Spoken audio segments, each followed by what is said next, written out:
At Labette Health, we've earned our place as a top 100 hospital in the nation for joint replacement. Serving a 6-county area since 1961, Labette Health has also earned national recognition as a respected regional medical center renowned for its comprehensive healthcare services and commitment to high-quality patient care. With over 80 physicians and providers throughout southeast Kansas, Labette Health is 100% devoted to medical excellence. For more information or to find a provider near you, call 620-421-4881 or visit labettehealth.com. At CSD Industries, we don't just build storage tanks, we build the future. Our success is driven by the talented individuals who make up our team. And right now, we're looking for passionate, dedicated, and skilled professionals to join us on this exciting journey. We invest in our employees' professional growth and development, offering direct hire, excellent 401k, and full benefits. Join us at CSD to work on projects that make a real difference.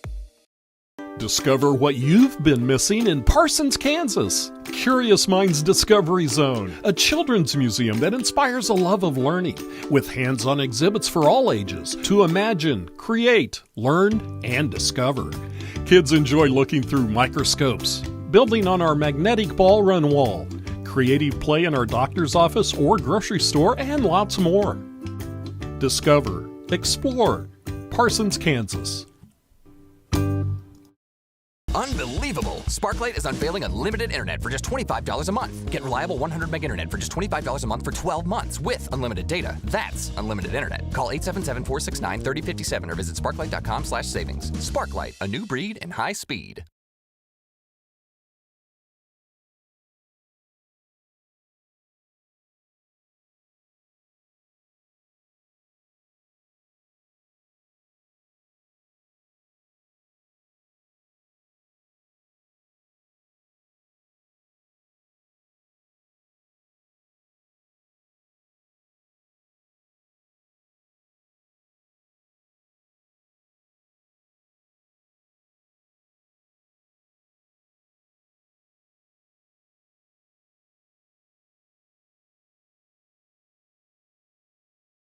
At Labette Community College, we're passionate about medicine and compassionate about people. Our highly trained instructors provide innovative career-specific education in the field of diagnostic medical sonography. Do you already have an associate or bachelor's degree in healthcare? Earn an additional certification in sonography. LCC offers a 12-month completely online program with a clinical component. In as little as 1 year, specialize in OB, abdomen, or vascular. For more information, text pound SONO to 620-293-6671 today. Apply online at labette.edu. V93.5 is your home for the best variety of the 80s, 90s, and today. Get your day started with the Anna and Raven Morning Show. You're the judge during couples court. Couples share their disagreement, and then you decide who's right. Think you know pop culture trivia? It could pay off, and you score the cash jackpot when you play Can't Beat Raven. Krause in the House gets you home every weekday afternoon starting at 2. Stream us anytime, anywhere at KLKCRadio.com. Bowen Pharmacy supports the Parsons Vikings here, and here, and here. It's our goal to keep you covered. At Bowen Pharmacy, we give no excuses for you not to make it to the game. And it's always a great day to be a Viking. Good evening, ladies and gentlemen. Welcome to Prairie View High School in Lacine, Kansas. Tony Fuentes here along with Drew Fuentes taking care of our live stream here tonight. The Vikings come into this regional playoff matchup at an 8-1 record. Prairie View Buffaloes come into the game at a 5-4. These teams met in week 1 where the Vikings were victorious 42-8. And just want to give a shout out to Jamarian Washington, which if you were listening on the radio, you would have just heard him talking about the team's last week's win. Jamarion is over 1,000 yards rushing on the season, averaging over 6 yards a carry on the season. So shout out to Jamarion for having such a great season at running back for the Vikings. Buffaloes got here last week beating the Baxter Springs Lions 48-13 here on their home field. And the Vikings took care of business at home over Iola Mustangs 20-0. And that's how we got to this regional playoff game here tonight. And if the Vikings can pull off a win here tonight, most likely will host next Friday night at 7 p.m. at Marvel Park. Fingers crossed there. Topeka Hayden is 9-0, and they are playing Santa Fe Trail tonight at Topeka Hayden. So a big game up there in Topeka tonight, and just as big of a game right here for the regional championship playoff game here tonight in Lacine, Kansas against the Prairie View Buffaloes. The Vikings look like all right, ladies and gentlemen, looks like the they lost. Buffaloes won the toss and they deferred, so the Vikings will get the ball first to start the game. So before we get the kickoff, let's take a 30-second break, and then we'll get back for the kickoff. You're listening to Viking football on V93.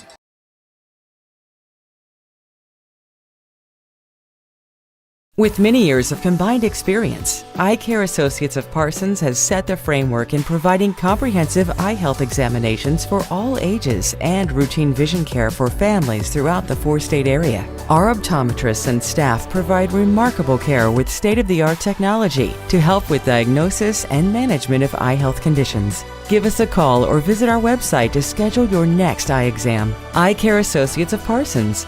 Experience modern eye care.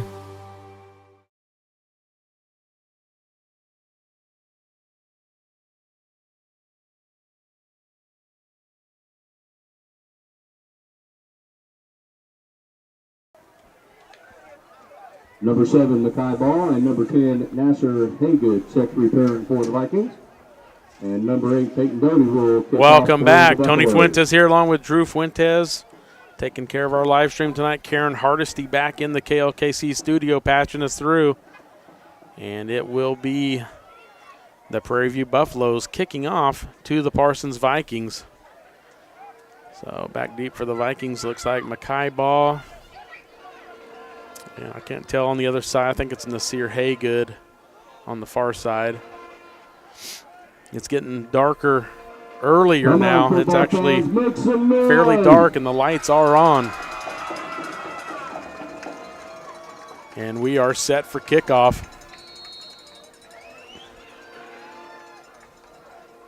And the kickoff is short kick, taking it about the 30 by Caden Berry, and he's brought down at about the 35. So the Vikings will go for their first possession from their own 35-yard line. Vikings will start the series first and 10 on their own. So the Vikings with a pretty senior-heavy led offense. Quarterback Trey Mack, senior. Running back Jamarian Washington, senior. J.J. Kendrick, wide receiver, senior. Cade Brown, tight end, senior. Landon Wheat, senior. First play is a handoff straight up the middle. Washington gets about 6 or 7 before he's brought down. So it's going to be a 2nd and 4 from their own 41. 78 Grant Steenbergen.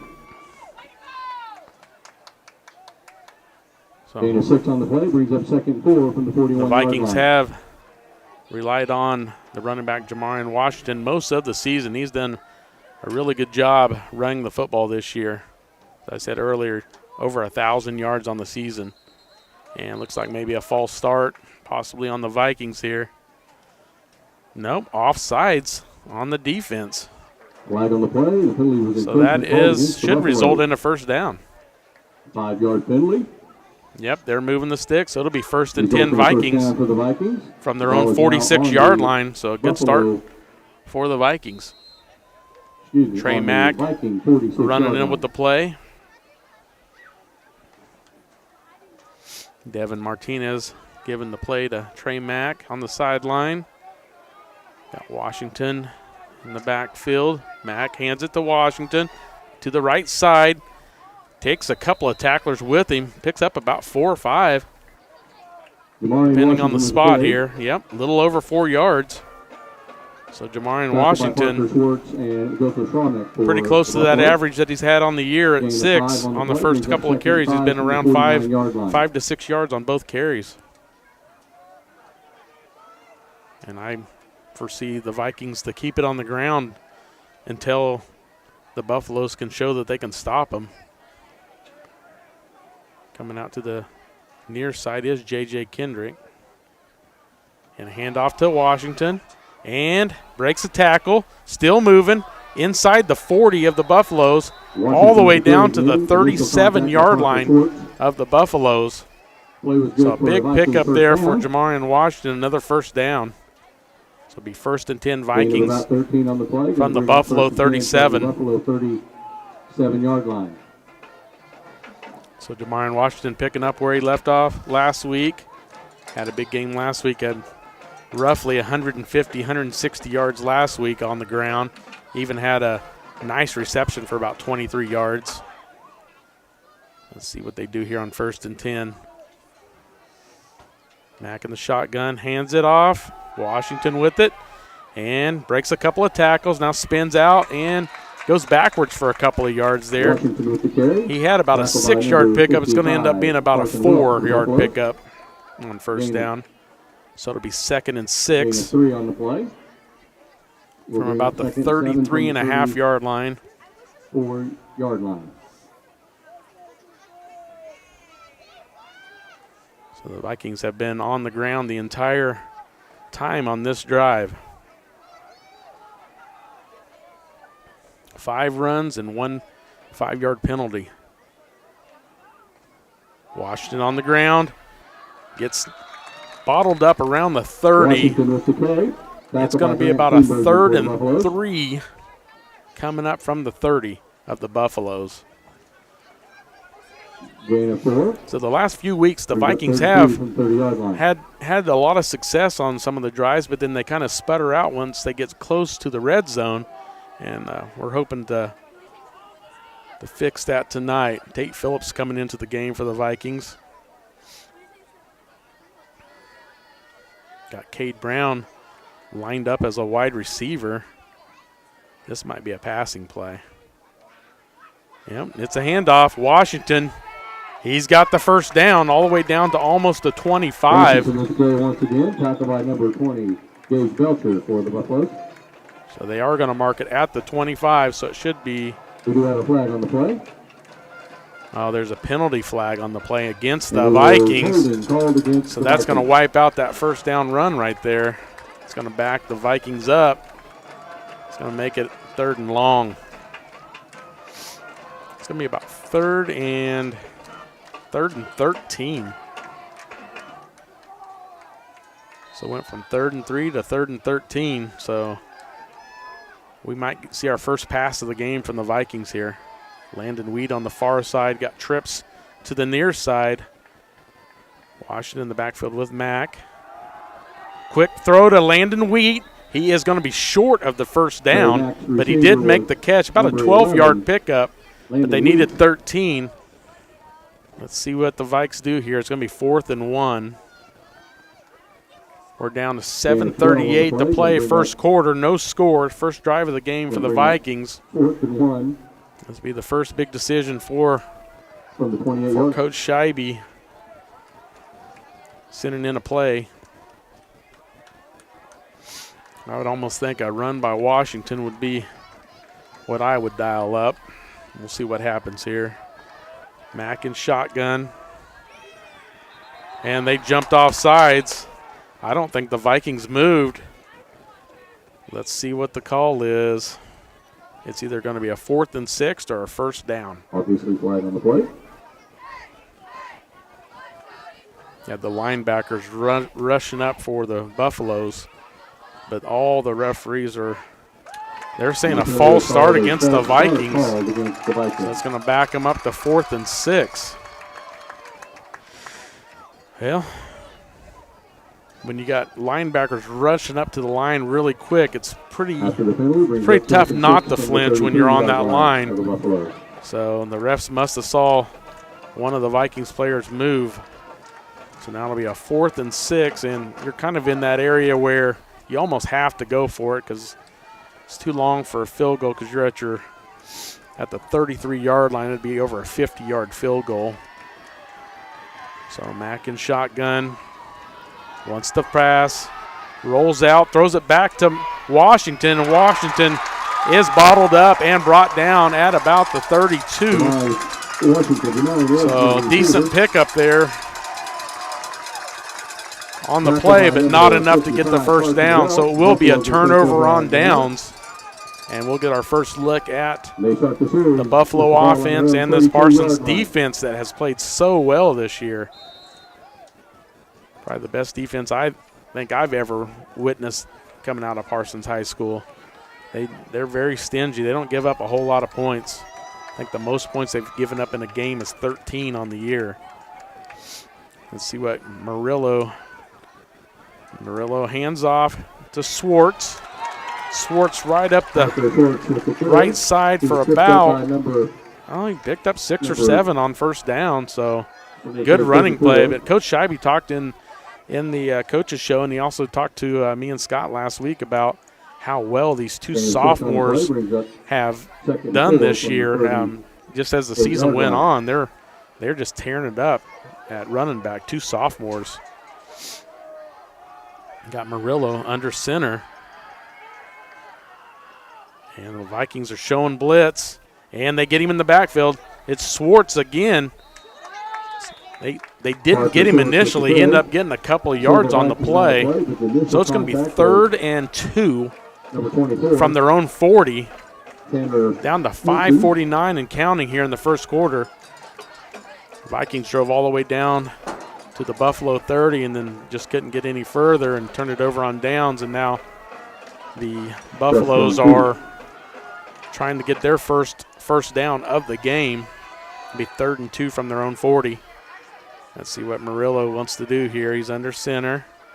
He's going to hand off to the first guy to know. He pitches it to Swartz, and the Vikings defense holds. So it's going to be 4th and 2. No gain on the play. So the defense continues to play well. And let's see what the Buffaloes do. It looks like they're switching personnel, so they might be in punt, going into punt formation. But with 4th and 2, I mean, you can always do some kind of a little fake here. But they are on their own 40, so it'd be a little bit of a gamble. They are in punt formation. And the snap and the punt. Decent punt into the wind. And it gets a really good roll. The Vikings pick it up, and then they fumble it. And now the Buffaloes have it inside their own 10. So the Viking player is sitting there watching the ball, and then he tried to pick it up, and he fumbled it, and now it's going to be 1st and goal for the Buffaloes at their own at the Vikings 6. I'm not sure why the Vikings player tried to pick that up because there's a Buffalo player standing right on top of him.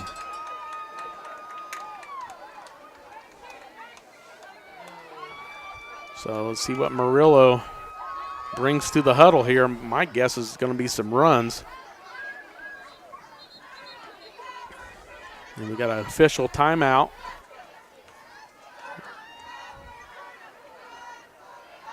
For some reason, they're running the clock, but it was a turnover, so it should have been a no clock. I'm not sure what's going on there. But anyway, Murillo hands off to Swartz. Swartz straight up the middle, stopped at about the 2. Number 17, Parker Swartz with the carry. So let's see where they mark it. It is the 2-yard line, so it'll be 2nd and goal from the 2 for the Buffaloes here.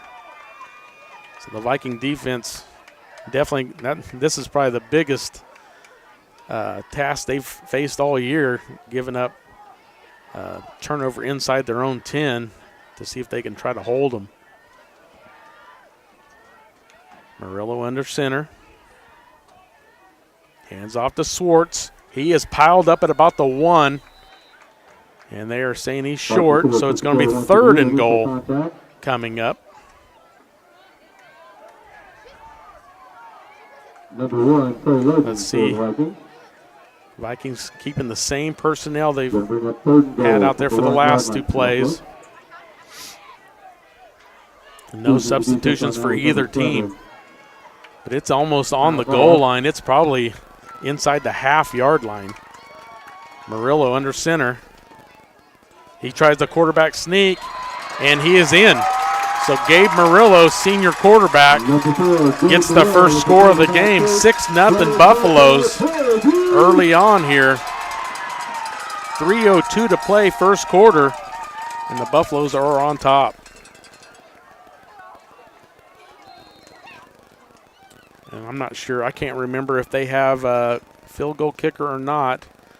When we played them in week 1, it was 42-8, and they went for 2. So it looks like they're going for 2. Murillo is under center.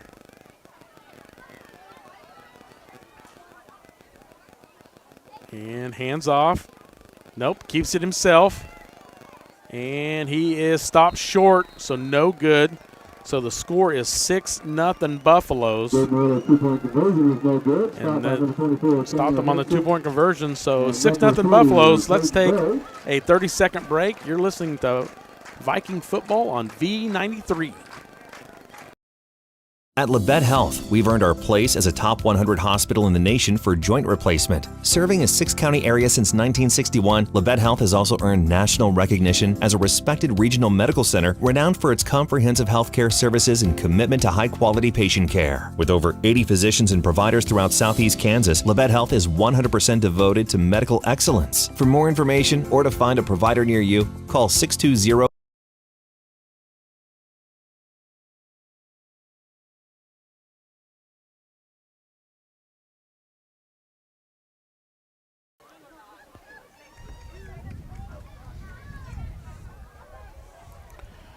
Welcome back to Lacine, Kansas. Tony Fuentes, Drew Fuentes taking care of our live stream. Karen Hardesty back in the KOKC studio.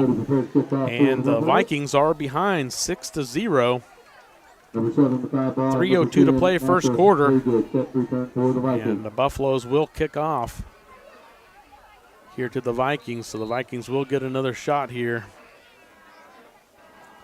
to try to get back on the positive side. And another fumble on the kickoff, and it is picked up this time.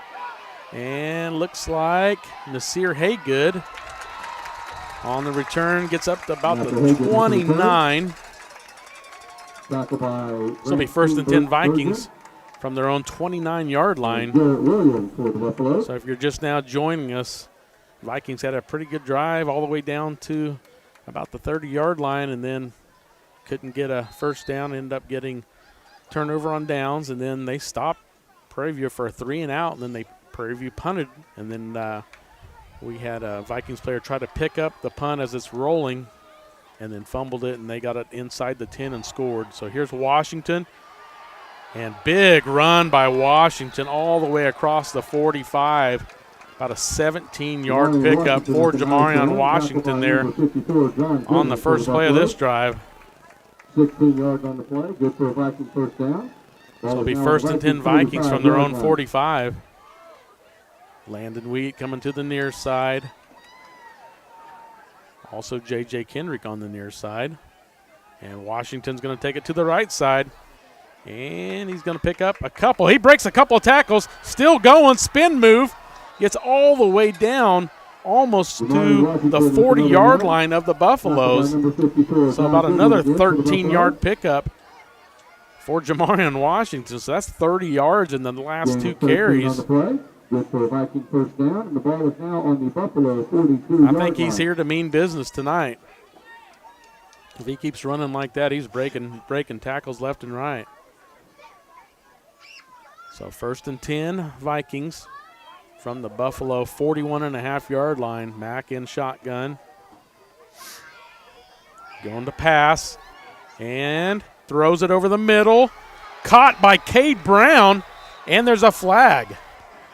Number 9, Cade Brown. There's got to be a face mask, is what I'm thinking. That's the only thing I can think would be on that play.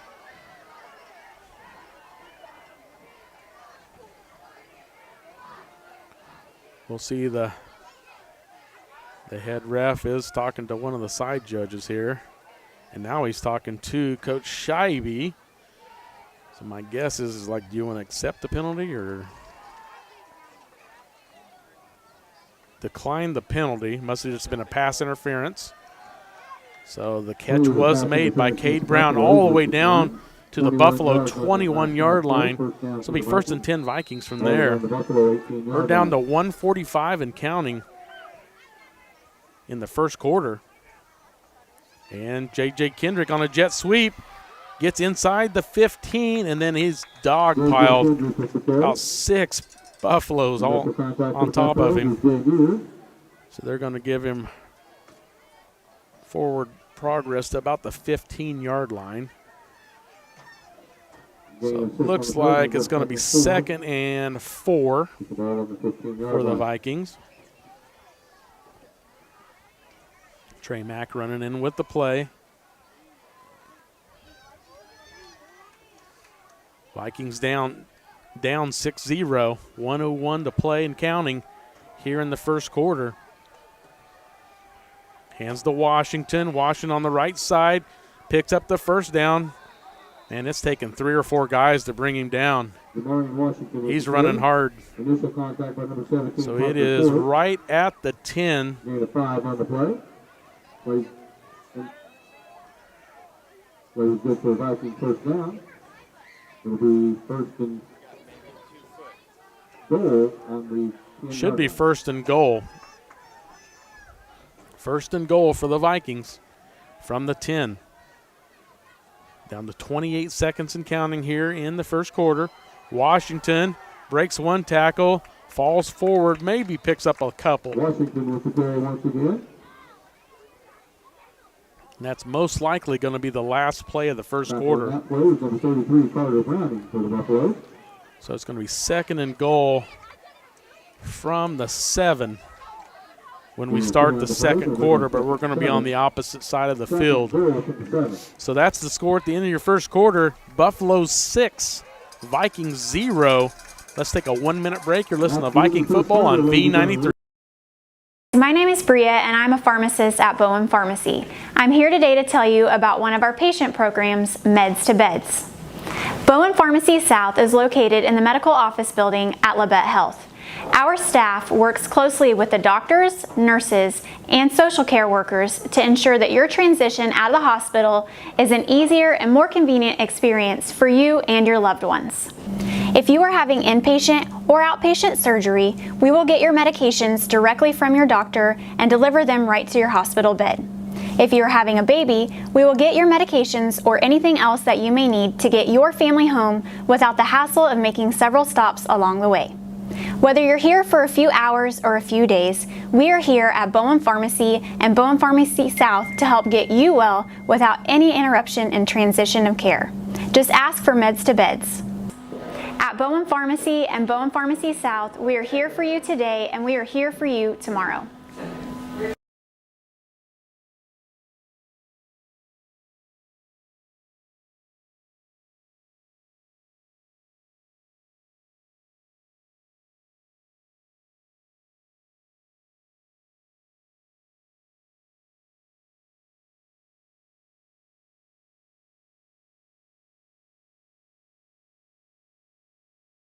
Trailing 6-0 at the end of the first quarter, but they are knocking on the door to score here to start the second quarter. It's going to be 2nd and goal from their Buffalo 7.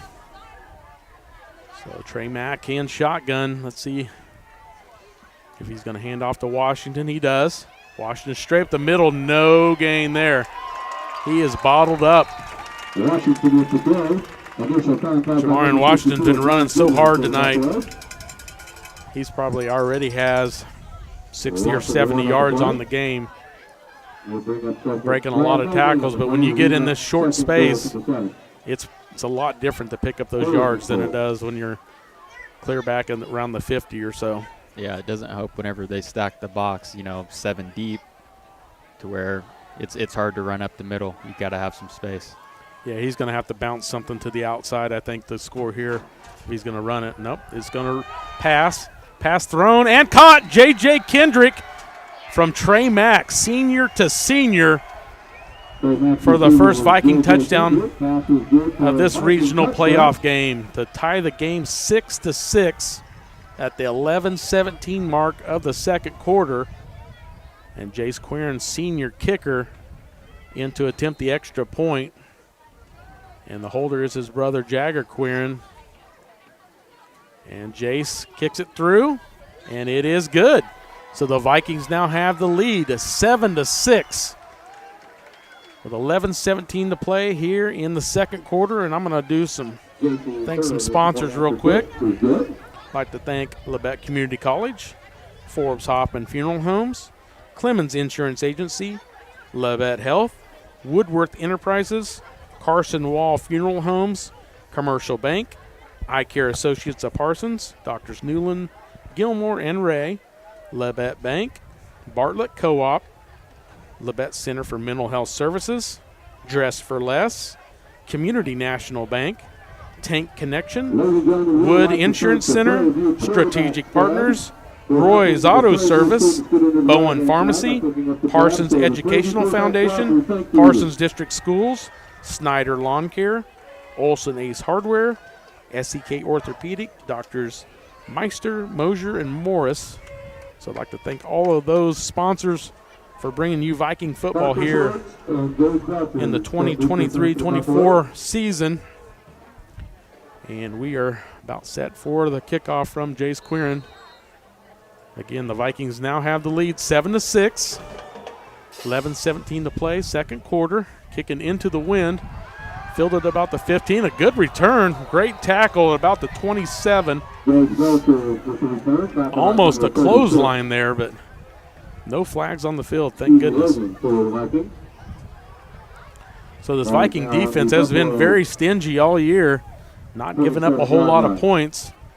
But the fumble that was ended up being inside the 10-yard line gave the Buffaloes a really, really short field, and they capitalized on it and got a touchdown the last time they had the ball. So let's see if that Viking defense can bounce back and get a stop here. Murillo under center. Gets it to Swartz. Big hole. Big run by Swartz. Parker Swartz with about a 25-yard run on first down.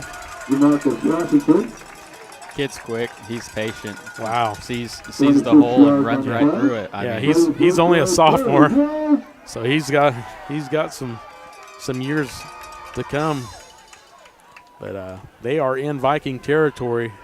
1st and 10 from the Viking 48. And if they continue to run like that, the Vikings could be in for a shootout tonight. Murillo under center. And Swartz to the right side a little bit. Maybe picks up about 4, but there is a flag on the play. Yeah, holding. Going to be holding on Prairie View. So that'll back them up. It'll be 1st and 15. Well, I think the signal is an illegal block in the back called against the Buffaloes. No, 1st and 20. 1st and 20. You can't complain about that. Going to bring up 1st and 20 from the 42-yard line. So now back in Buffalo territory at the 43. It'll be 1st and 20. And we might see the first pass from Murillo here. Oh, handoff to Swartz. Decent pickup, maybe 3 or 4.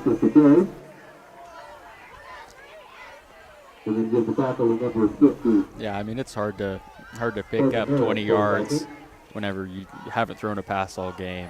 You know, yeah. You've been kind of a run dominant.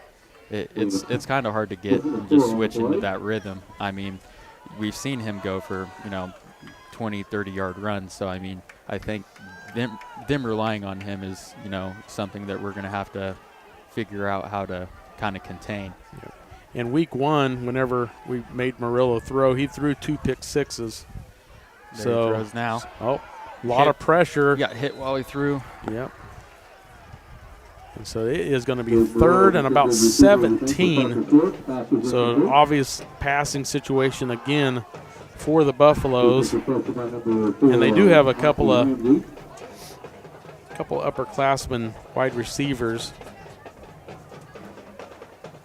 that I can remember them throwing some passes to their wide receivers in that week 1 game. But like I said, anytime we put any pressure on Murillo, he made mistakes, and it cost him a couple of pick sixes in that week 1 matchup. Murillo under center, and it might be a false start. They're saying offsides. Okay. Offsides on the Vikings. So that'll make it what, third and 12? Third and 12, 11, yeah. Third and 12 from about midfield, just past midfield, just barely into Viking territory. So 10:07 to play, second quarter. Murillo brings the Buffaloes to the line.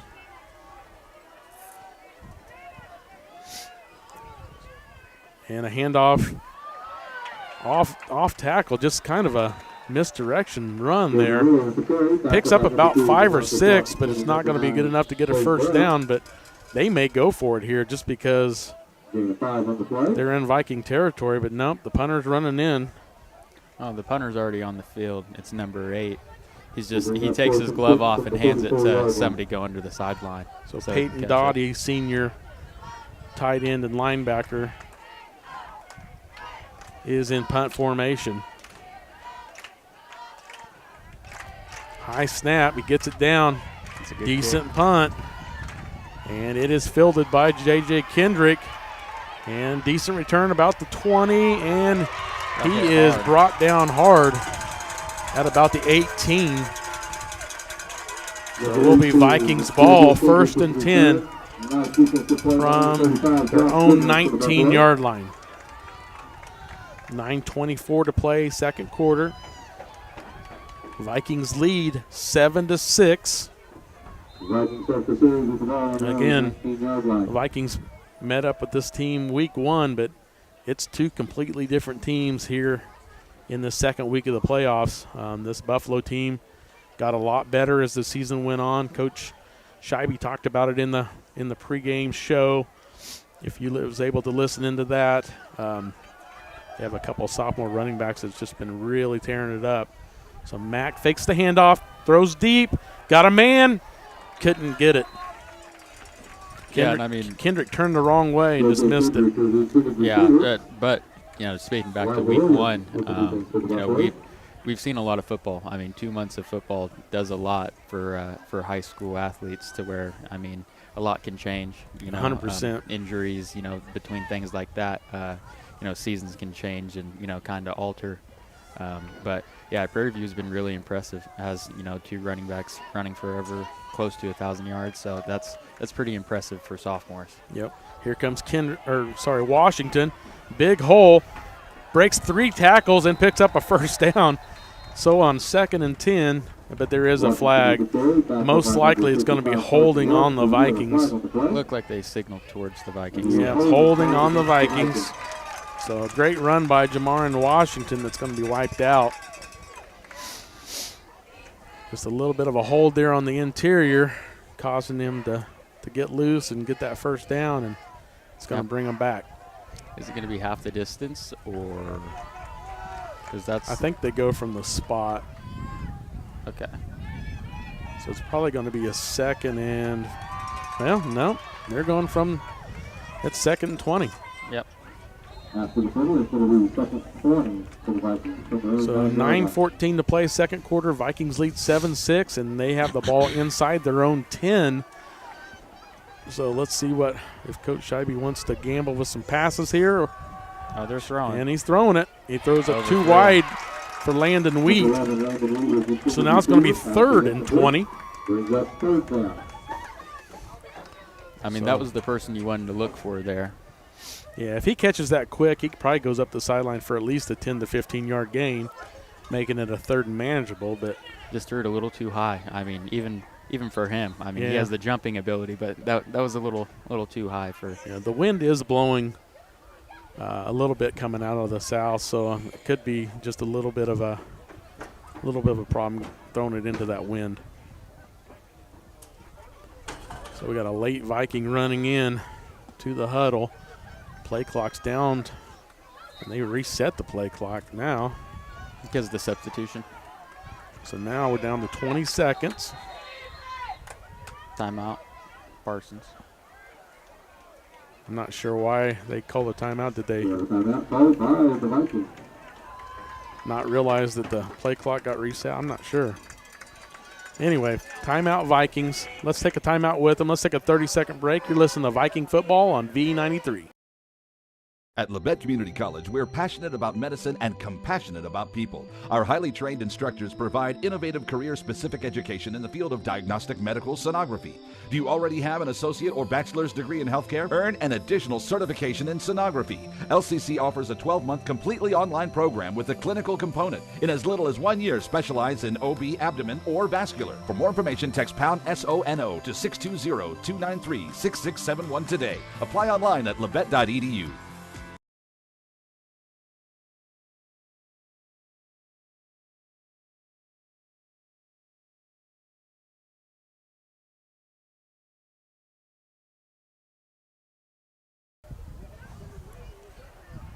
Welcome back to Lacine, Kansas, Prairie View High School. Parsons Vikings taking on the Prairie View Buffaloes in this regional playoff game, week 2 of the playoffs. 9:13 to play, second quarter. Vikings lead 7-6, but the Vikings are in a bit of a hole here. 3rd and 20 from their own 8. Mack back to pass, throws it deep, has Landon Wheat wide open. He overthrew him. Oh. Wow, he would have been gone. That would have been a walk-in touchdown. Just overthrew Landon Wheat. So now it's going to be definitely punt time for the Vikings. Wow, I bet he wishes he could have that one back. It's hard to throw the football in this wind, as you kind of mentioned already a couple times tonight. I mean, I think that ball, just spiraled right through the wind. Yeah, I don't think the wind affected it. It was like a perfect spiral, and it just took off like a bullet. Jace Quirin from his own end zone. Oh, almost blocked. The punt is fielded at the 45 and brought down by Makai Ball at about the 49. So great field position for the Buffaloes to start this drive. So they're going to be in their own territory. Wow, they gave him a pretty good spot there. Gave him a couple of yards there. I've noticed they've been being kind of friendly on the spots tonight. It has not been something that has been. So it'll be 1st and 10 Buffaloes from the Viking 47. So Vikings defense going to have to step it up one more time. 9:01 to play, second quarter. 7-6, Vikings with the 1-point lead. Murillo hands off. Big open hole for sophomore running back Josh Goodwin. So he's a pretty good-sized kid, Drew. This running back room is like a two-headed, three-headed monster. It's hard to, whenever you start stopping one, they bring the other out, and it's really hard to because they all have a change in tempo. Yep, you got 2nd and 3. Actually, 2nd and 2 from the Viking 39. Murillo under center. Hands it off. And a big run here. And first down pickup for the Buffaloes all the way down to the 31 goes Elijah Williams. He's a junior running back. So you got Swartz, Goodwin, and Williams, the 3 that have ran the ball for the Buffaloes, and all 3 of them have had pretty good runs. Yeah, Jason Smart was on the tackle there. He saved 10, 15 yards on that. That was a big tackle there, though. Down to 7:56 and counting here, second quarter. And Swartz right up the gut. Wow, big gainer right up the gut on the Vikings. That's about 8-9 yards. Yep. A good 8-yard pickup there for Swartz on first down, so it's going to be 2nd and short. Coming up, 7:38 counting second quarter. The Buffaloes are on the move. Vikings going to have to shore up that run game here. Try to get a stop. Big play here, 2nd and 2. Murillo under center. And there's some type of flag. I've been offsides on the Vikings. Oh, it's. There's a flag on the play. Encroachment called against the Vikings. Yep. Against the Vikings. 5-yard penalty on the Vikings, so that'll be a first down for the Buffaloes. So from the 18-yard line of the Vikings will be the Buffaloes 1st and 10. 7:15 to play, second quarter. Vikings with a 1-point lead at 7-6. Gabe Murillo, senior quarterback, under center. Hands it to the first back through, and he lost his footing. I think he might have lost a yard there, so it's going to be 2nd and 11.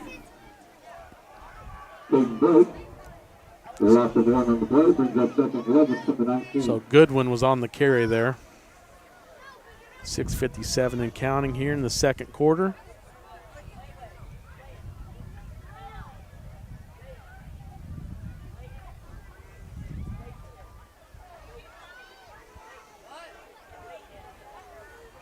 So you have Murillo under center with 3 running backs behind him. Goodwin, Williams, Swartz. Swartz with the carry. Kicks it outside. He's inside the 10. He went out at about the 7. So it's going to be 1st and goal from the 7 for the Buffaloes. So the Buffaloes are in business here. Down to 6:28 to play, second quarter. Vikings with that 1-point lead, 7-6. I mean, you don't see a whole lot of teams that, run that three running back, backfield to where you don't really know which one of them's coming at you. I mean, they can double toss or, do a whole bunch of different things. And all 3 of them have different styles, like you said. Handoff. Nope, Murillo keeps it. Now he pitches it to Swartz. Swartz thought he was going to lose a couple, but he ended up gaining a couple. So now it's going to be 2nd and goal from the 5. Gain of 2 on the play. Bring up 2nd goal from the 5-yard line. So Vikings defense try to survive the second test here. Down under 6 minutes. They got to stay patient.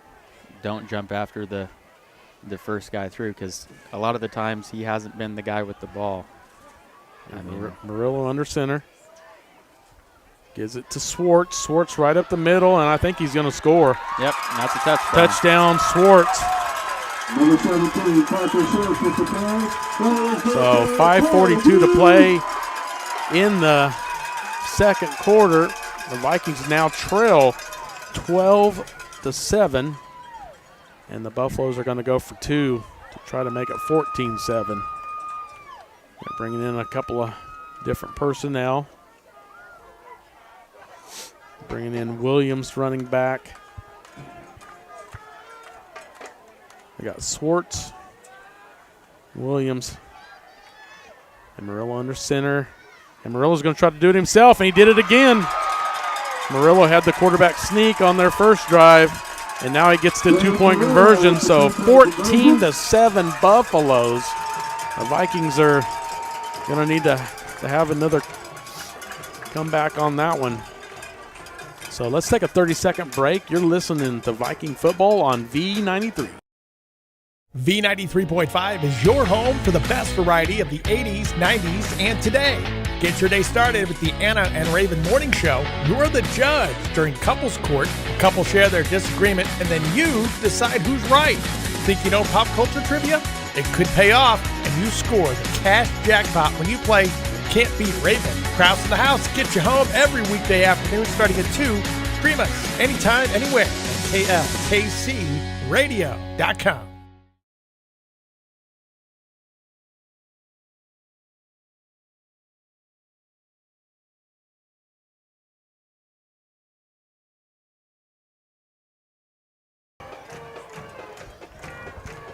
Welcome back to Lacine, Kansas, Prairie View High School.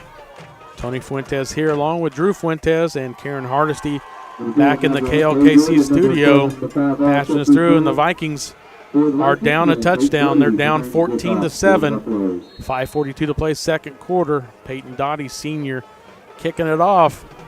And kicks it off, and it's going to be returned, looks like by J.J. Kendrick. No, it's Makai Ball. And, wow, they got there quick and brought down Makai Ball. But there is a flag on the play. Not sure what the flag is. I don't know if he grabbed his face mask or not. Personal foul. against face mask. Yep. Buffalo. So that will give the Vikings pretty decent field position. So we'll go from the 26 all the way out to probably the 41. So good starting field position here on this drive for the Vikings. Much needed to answer that touchdown that the Buffaloes just scored.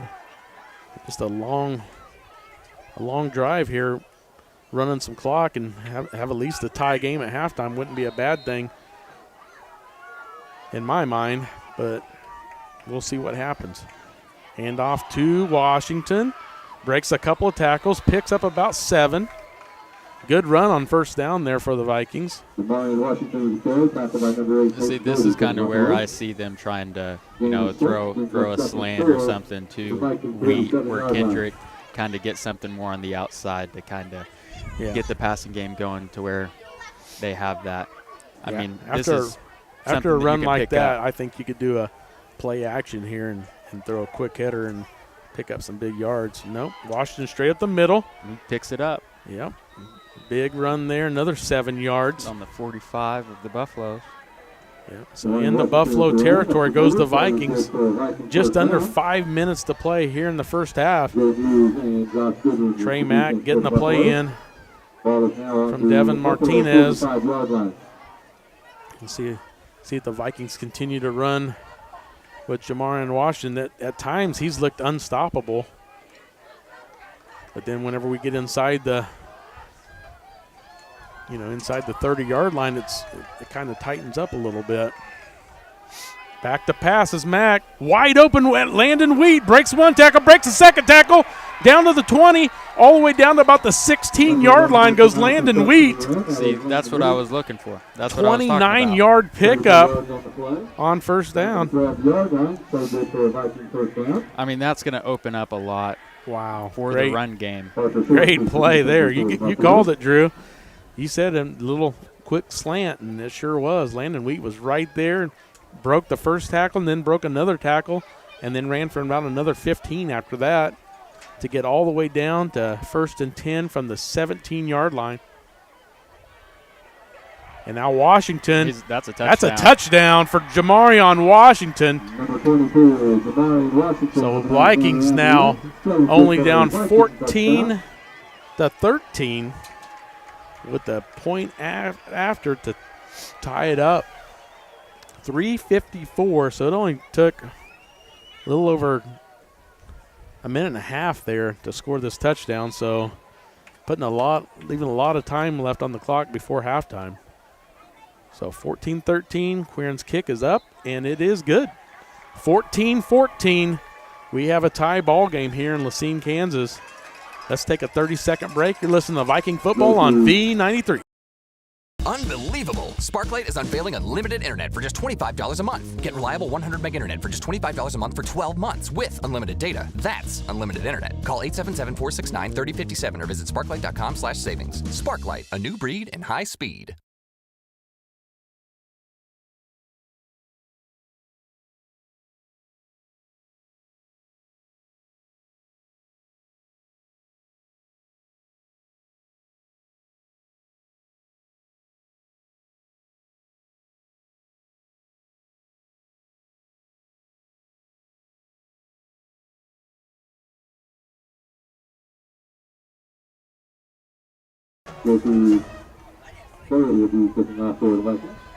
Welcome back to Lacine, Kansas, Prairie View High School. Tony Fuentes, Drew Fuentes, and the Vikings just scored to tie it up 14-14. And if you remember, Drew, the Buffaloes won the toss, deferred, so they're getting the ball here with the last few minutes of the first half, and then they will get the ball to start the second half. So this could pose big on this drive. If the Buffaloes could somehow score some points, it would loom large for them, but the Vikings need a Viking stop. Definitely need a stop here. Good tackle there on the kickoff, and they're going to start from their own 22. So it'll be 1st and 10 Buffaloes. This is close to their worst starting field position of the game so far. Yep. So, I mean, I really do think that, we're going to have to make sure and get a stop here because they have a chance to double dip. That would the be ball after halftime.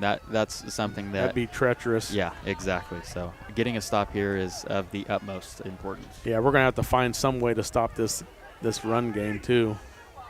Murillo under center. And it is Swartz. And stopped at the line. Not much gain, maybe a yard. The ref from the far side just going from his vantage point, it's about a 1 yard gain, so it'll be 2nd and 9. The Buffaloes definitely have a lot of different formations that you don't usually see from textbook football. Swartz was in a tight end position and came over and took the handoff there. So there he goes again. Yeah, he's same on that spot, outside. Yeah. It's kind of the same play we do with Tate Phillips a little bit. Yep, it's pretty similar. Exactly. Here's Goodwin. Picks up about 3 or 4. So it's going to be 3rd and probably 6. Maybe longer. Scoreboard shows 3rd and 7, 2:42 and counting in the first half. Big play here. If the Vikings can stop them here, we've got 2 timeouts. Clock's running. I mean, after the play clock's up, it'll be close to about 2 minutes. Yeah, if the Vikings can stop them here and maybe take a timeout and force them to punt, and maybe have a couple of minutes to work with, but we got to stop them first. We just jumped off sides. Yep. So now it's instead of 3rd and 7, it's going to be a 3rd and 1.5. Yeah. I mean, just discipline right there. You little mistakes. I mean, that's just. Yeah, that's the difference in us possibly getting the ball back here. I mean, if they pick up this first down, they can pretty much run the clock out if they wanted to finish this half. And Gabe Murillo under center. 3 running backs in the backfield. Goes to Swartz. Big gainer. He might be gone. 40, 30, 20, 10. Inside the 5. Big run by Parker Swartz. And that is not what the Vikings wanted. I mean, he had a gap right up the middle, and there was nobody back in the secondary to help. He is quick. They're going to mark him down at the 5. So it'll be 1st and goal from the 5. And the clock is running. It's about 2:57 on the clock. So let's see if it'll get down around a minute and a half. Yep. When the play clock is at 0. I'm guessing they're going to try to run as much time as they can off this clock. I mean, they only have 4 plays, so you might as well. Murillo under center. Hands off. Nope, he keeps it himself. Picks up maybe a half a yard. That clock's going to keep running. Yep, the Vikings, as of right now, they're not taking any timeouts. I mean, at this point, you kind of want to just stop them. Yeah, just keep stopping. Because they haven't been kicking extra points. Yeah, so if the clock runs out, I mean, you're good. You want to put them in a position where it might be 4th and 4, 4th and 5, and 20 seconds left on the clock. So 2nd and goal from the 4. Murillo under center. And hands off to Swartz. Swartz right up the middle. And he falls forward. I think he's got it. Touchdown, Swartz. So the Vikings fall behind by another touchdown again. So this Viking defense is getting run on tonight. A defense that hadn't given up more than 13 points in any game this entire season. And this is a Prairie View team that we beat 42-8 week 1, but it's a complete different team this week. you gotta force them to throw the ball. I mean, that's what really helped us out week 1 is, forcing them to kind of have to throw the ball and make a play. And, I mean, can't really do that playing from behind. They're going to be running the ball a lot. And that's here's the two-point conversion is good. So 22-14 Buffaloes. So the Buffaloes with an 8-point lead now. We're just going to keep it here with 41 seconds left to go here in the first half. Vikings trail by 8 points. In desperate need of some kind of a spark here in this 41 seconds to try to get a touchdown here before halftime, because like we said, the Buffaloes do receive the opening or the kickoff for the second half. So if they keep running the ball the way they've been running these last few drives, they have a good chance of double dipping and possibly going up big going lead. up big. So it's important to get something going here and get a stop when we come out of halftime. Just kind of put any points on the board at this point. I mean, even if we get down the field and call a timeout for a clearing field goal, I mean, any points on the board right now will help. Yep. Peyton Doughty, senior linebacker and kicker, set the kickoff. Back deep for the Vikings is Haygood and Jamarcus Washington. I can't tell who the other one is. But a short kick. Kind of squibbed. Picked up by Caden Berry. Caden Berry, nice run back, almost to midfield. So the Vikings at midfield with 36 seconds and 2 timeouts. I mean, they could definitely get down in scoring position here. If they can do a couple of quick passes, or I mean, at this point, the way Washington's been running, might not be a bad idea to have him run for 8 to 10 yards and call a timeout at least one time. I mean, yeah, it's kind of tough to do in this situation. I mean, you want to pass it while at the same time just to, conserve time. There goes Deep a long pass there. Going to Kendrick, and he's down it! It's going to be a touchdown! Touchdown, Vikings. I don't see any flags. No flags. Wow. One play. That was Landon Wheat. Oh, was it really? That was Landon Wheat caught that. Unbelievable catch by Landon Wheat. I almost thought he pushed off. See, that kind of reminded me of the DeAndre Hopkins touchdown, not on Thursday, but last Sunday, where he kind of went around his defender and came back and got it. He went around and caught that, and now we've got a stoppage in play for some reason. I don't know if it's a timeout. I think timeout Vikings. Yeah, they called a timeout. I think they're kind of talking it over, possibly trying to tie the game. Go for 2. So. Yeah, the Vikings trail 22-20 with 28 seconds. So they scored in 8 seconds from the 49-yard line. That's pretty quick score there.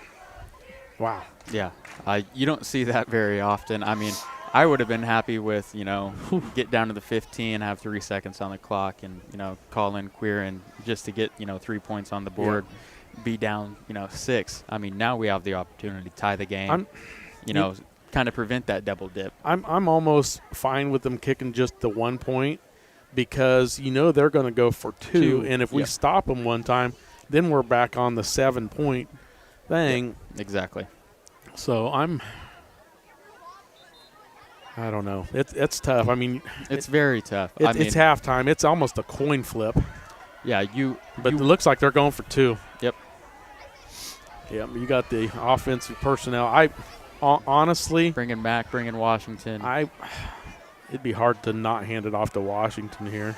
I mean, the thing is, though, look who they have down here they have one-on-one down here. Landon Wheat, with one-on-one, but Washington just walks in. So it's a tie ball game, 22-22. Wow. Great run there by Jamar in Washington, just so quick. Just bounced off and just got in the end zone really quick. So 28 seconds. We're just going to keep it here. Man. What a turn of events in the last couple of minutes of the game. It's been a very eventful last 2 minutes of the first quarter or first half. It's definitely been interesting, back and forth. A lot of good plays. I mean, you had Schwartz for a big run, and then you have Wheat catch, a 50-yard touchdown. One play after. It's really, because it's almost demoralizing. I mean, the way they scored on us, it's just you'd think that we'd be kind of down, but then we just get right back up and throw it down and make a great catch and a great run. It's all about energy and keeping that momentum and keeping it moving forward. And I think the Vikings did a great job of ensuring that they kept we just kept that battle. We just can't let them score like we just scored on them. Exactly. In this last 28. And Jace just kind of does a little pooch kick, and it's brought up from about the 15, and he's going to be tackled at about the 28. A lot of flags coming in. I think there was a horse collar is what it looked like. So it might be a penalty on the Vikings here. There's definitely some fans that were yelling for it. And it looked like it. I mean, but we are also, a ways away up here in the booth. Personal foul face mask against the Vikings. It was definitely upper body. It looked like there was some type of grab. So it's going to be 29 all the way out to the 44. I mean, but here's the thing, though, is whenever you're here, for the Buffaloes, you don't want to throw a big pass here either. No, I mean, you're getting the ball back. You don't want to turn it over. I mean, you just saw them score in 8 seconds. If you get intercepted or something crazy, you want to kind of keep it on the ground. You're getting the ball back in 22 seconds anyway. Schwartz right up the middle. Bounced off a couple of tacklers. He's still trying to fight for some yards. Still churning. About midfield. About a 6-yard gain. And the clock is stopped, so somebody called a timeout. I think the Buffaloes is what it's looking like. Buffaloes called timeout. Kind of surprising there. I mean, but I mean the way Schwartz has been running, you never know. If he breaks one tackle, he's gone. Yeah, I mean you don't have anybody kind of playing deep, playing back. I mean a lot of their sets don't have wide receivers. I mean you're not having a whole lot of passing. I think there's been one pass tonight. Yeah, I don't think they've had more than one pass. So I mean, realistically, you're not having anybody sit back deep. So it kind of brings everybody up, closer in. So, one misstep and he's off to the gone. races. So that's, something that you kind of have to watch because, it's a difference maker. It really is. I mean, when you have 3 running backs coming at you, that means you have 2 blockers.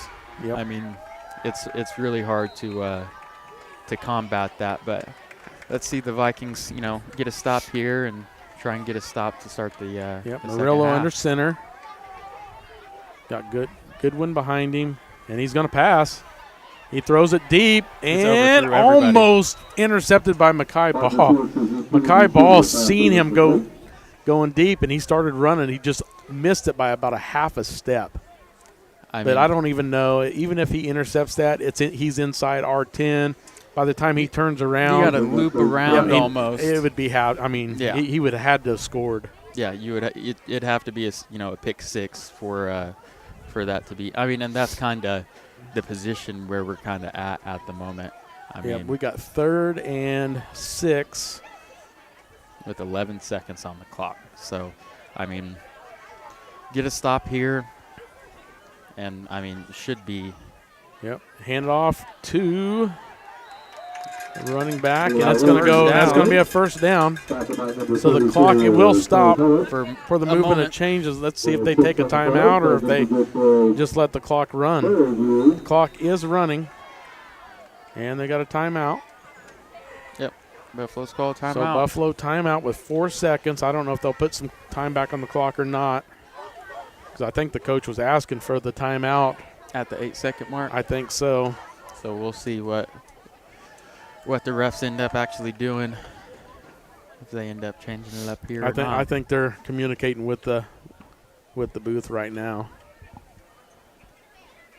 but I don't think not a whole lot of difference between the 8 and the 4.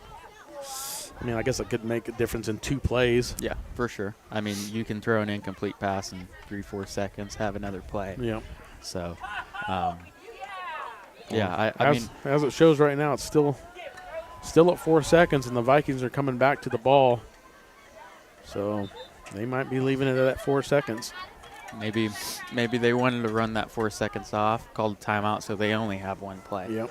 So, I mean, there's a lot of different ways that they could. Yeah, they might try to throw a deep pass here. They get a pass interference. Yeah, I mean, you never know. Yeah, exactly. Or catch and a touchdown. So here's Murillo, hands it off, fakes the handoff to one back and runs it to another back, and it is halftime. So at halftime, we are tied 22-22. I think we need to take it back to the station for let's do about a 12-minute break, and then we'll come back for the Eye Care Associate halftime show and break that down. So let's take a 12-minute break, and then we'll come back for the second half. You're listening to Viking Football on V93. At Labette Community College, we're passionate about medicine and compassionate about people. Our highly trained instructors provide innovative career-specific education in the field of diagnostic medical sonography. Do you already have an associate or bachelor's degree in healthcare? Earn an additional certification in sonography. LCC offers a 12-month completely online program with a clinical component. In as little as 1 year, specialize in OB, abdomen, or vascular. For more information, text pound SONO to 620-293-6671 today. Apply. Discover what you've been missing in Parsons, Kansas. Curious Minds Discovery Zone, a children's museum that inspires a love of learning, with hands-on exhibits for all ages to imagine, create, learn, and discover. Kids enjoy looking through microscopes, building on our magnetic ball run wall, creative play in our doctor's office or grocery store, and lots more. Discover, explore, Parsons, Kansas. With many years of combined experience, Eye Care Associates of Parsons has set the framework in providing comprehensive eye health examinations for all ages and routine vision care for families throughout the four-state area. Our optometrists and staff provide remarkable care with state-of-the-art technology to help with diagnosis and management of eye health conditions. Give us a call or visit our website to schedule your next eye exam. Eye Care Associates of Parsons. Experience modern eye care. At Labette Health, we've earned our place as a top 100 hospital in the nation for joint replacement. Serving a 6-county area since 1961, Labette Health has also earned national recognition as a respected regional medical center renowned for its comprehensive healthcare services and commitment to high-quality patient care. With over 80 physicians and providers throughout southeast Kansas, Labette Health is 100% devoted to medical excellence. For more information or to find a provider near you, call 620-421-4881 or visit labettehealth.com. V93.5 is your home for the best variety of the 80s, 90s, and today. Get your day started with the Anna and Raven Morning Show. You're the judge during couples court. Couples share their disagreement, and then you decide who's right. Think you know pop culture trivia? It could pay off, and you score the cash jackpot when you play Can't Beat Raven. Krause in the House gets you home every weekday afternoon starting at 2. Stream us anytime, anywhere at klkcradio.com. Bowen Pharmacy supports the Parsons Vikings here, and here, and here. It's our goal to keep you covered. At Bowen Pharmacy, we give no excuses for you not to make it to the game. And it's always a great day to be a Viking. Labette Community College is meeting the need for an increased demand in qualified radiographers. Our radiography students will train on the latest technology in a hospital simulation environment. I wanted to be able to go into a career where I could help people, and if you're going to go into that field in this part of the four-state area, LCC is the only place to come. Tuition is nearly half the cost of universities. Scholarship and financial aid available for those who qualify. Text radiography to 620-293-6671 for more information or visit labette.edu. At Labette Community At Labette Health, we've earned our place as a top 100 hospital in the nation for joint replacement. Serving a 6-county area since 1961, Labette Health has also earned national recognition as a respected regional medical center renowned for its comprehensive healthcare services and commitment to high-quality patient care. With over 80 physicians and providers throughout Southeast Kansas, Labette Health is 100% devoted to medical excellence. For more information or to find a provider near you, call 620-421-4881 or visit LavetteHealth.com. V93.5 is your home for the best variety of the 80s, 90s, and today. Get your day started with the Anna and Raven Morning Show. You're the judge during couples court. Couples share their disagreement, and then you decide who's right. Think you know pop culture trivia? It could pay off, and you score the cash jackpot when you play Can't Beat Raven. Kraus in the House gets you home every weekday afternoon starting at 2. Stream us anytime, anywhere at klkcradio.com.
Welcome back to Lacine, Kansas, Prairie View High School.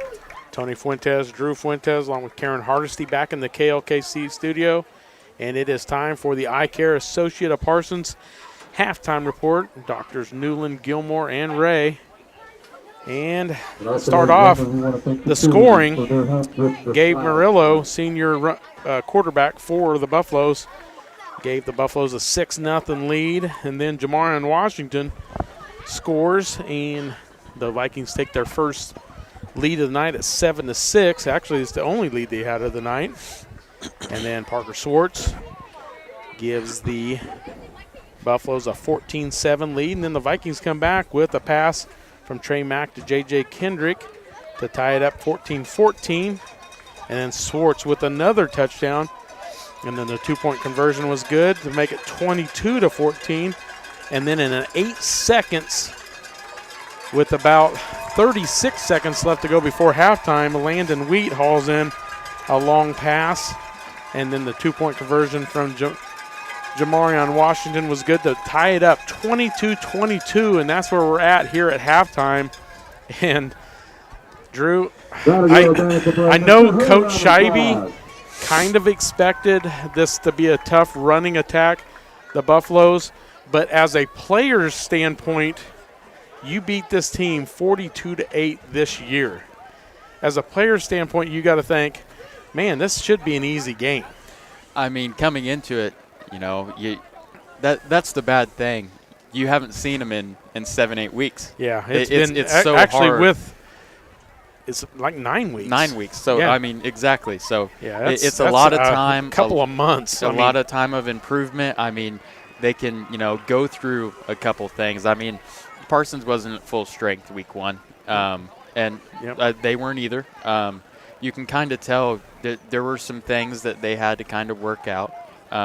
They didn't involve, you know, a lot of the, you know, 2 other running backs, you know, in week 1. No. It was a lot of Schwartz. I mean, you got to think this Buffalo team. That's their first week. Those 3 players that are getting all these yards were freshmen last year. They probably never ever played any varsity snaps, so that's their first varsity game. You know, I mean, so yeah, against a defense that came out this year, really, really getting after the ball. Yeah, you know, just getting after the quarterback, and you see him, you know, get a lot of turnovers because of that pressure. You know, we really need to, you know, try and force them to, you know, throw the football, you know, those things, because their running attack is strong. Yeah. I mean, so hopefully this 22-22 score is a wake-up call for these guys to be like, hey, these guys are for real. Yeah, they're here to play. We have to stop that run game so we can force them to make mistakes throwing the ball so we can win this game and move on. Exactly. I mean, this is, you know, you win and you move on. You win and you move on. Yeah. I mean, if you lose, you're done. Yeah, it's win and go home. There's 14 seniors on this squad that if they lose tonight, that's their last game. A lot of them's the last game they'll probably ever put on pads in their life. So if they won it, they're going to have to come out and win the second half. And like we said earlier, Prairie View will get the second half kickoff. So it's going to be on our defense to try to stop them here at the beginning of this second half to try to get that ball and then try to get back to business. I mean, our offense has been doing a pretty good job moving the ball. The very first drive, I felt like they moved the ball really well and then just kind of got bottled up around the 30 and ended up being a turnover on downs. And then from then on, we've basically been behind.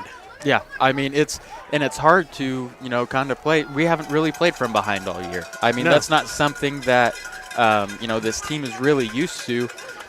So I'd like to see, you know, their grit, what they come out of halftime, you know, willing to do, willing to sacrifice. Because yeah, I mean, there's a lot of guys out here that, you know, if we don't win, this is it. So I mean, you know, it's important not only for them, but you know, for the coaches, for the family members watching. Exactly. So, you know, they have some time left. I mean, they don't want this to be their last game, so, you know, they're going to give it all they got. Yeah.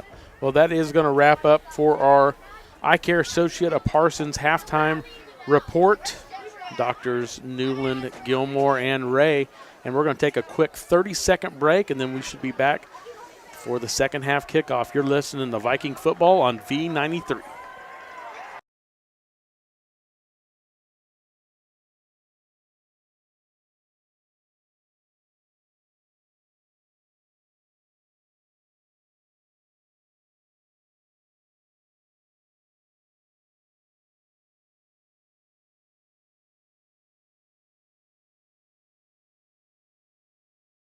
Unbelievable! Sparklight is unveiling unlimited internet for just $25 a month. Get reliable 100 meg internet for just $25 a month for 12 months with unlimited data. That's unlimited internet. Call 877-469-3057 or visit sparklight.com/savings. Sparklight, a new breed in high speed.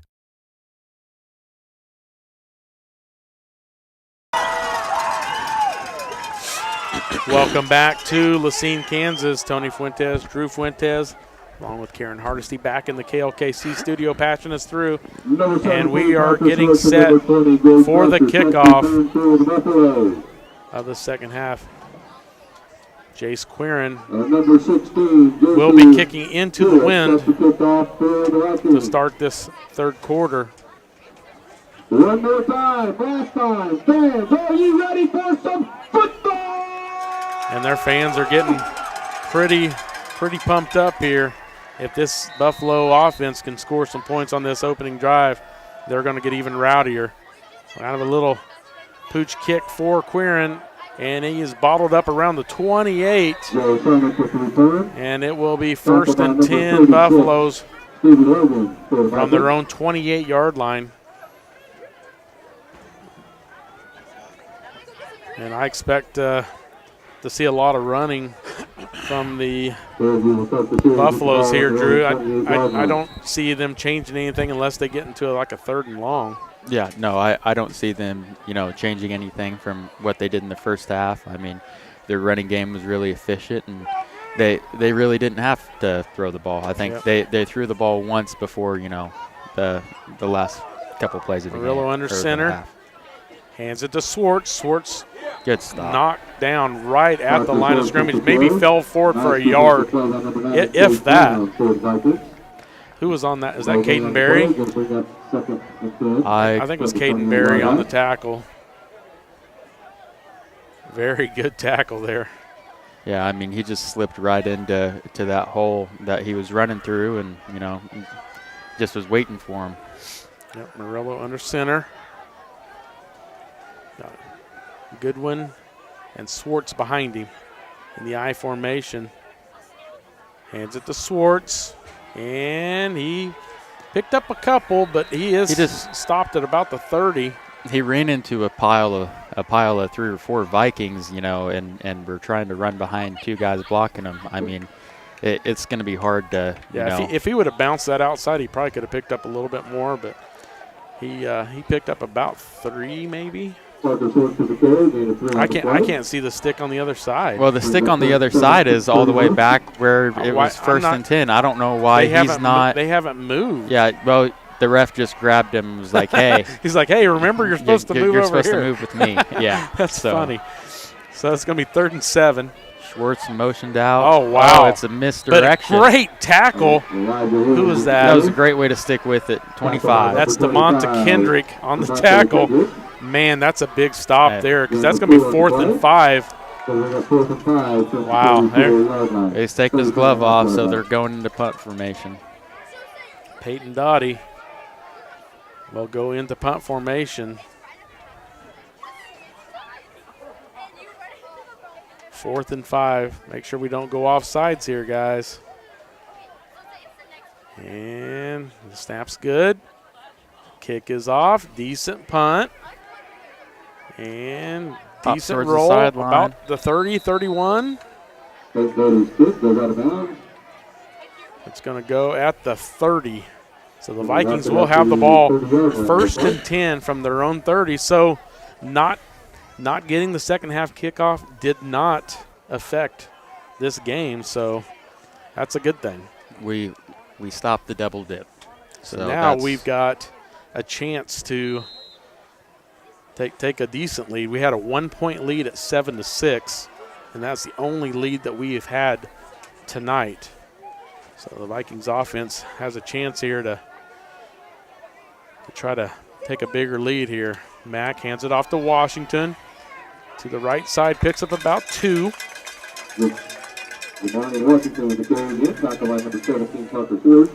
So down to 9:44 and counting here to play in the third quarter. 22-22, tie ball game.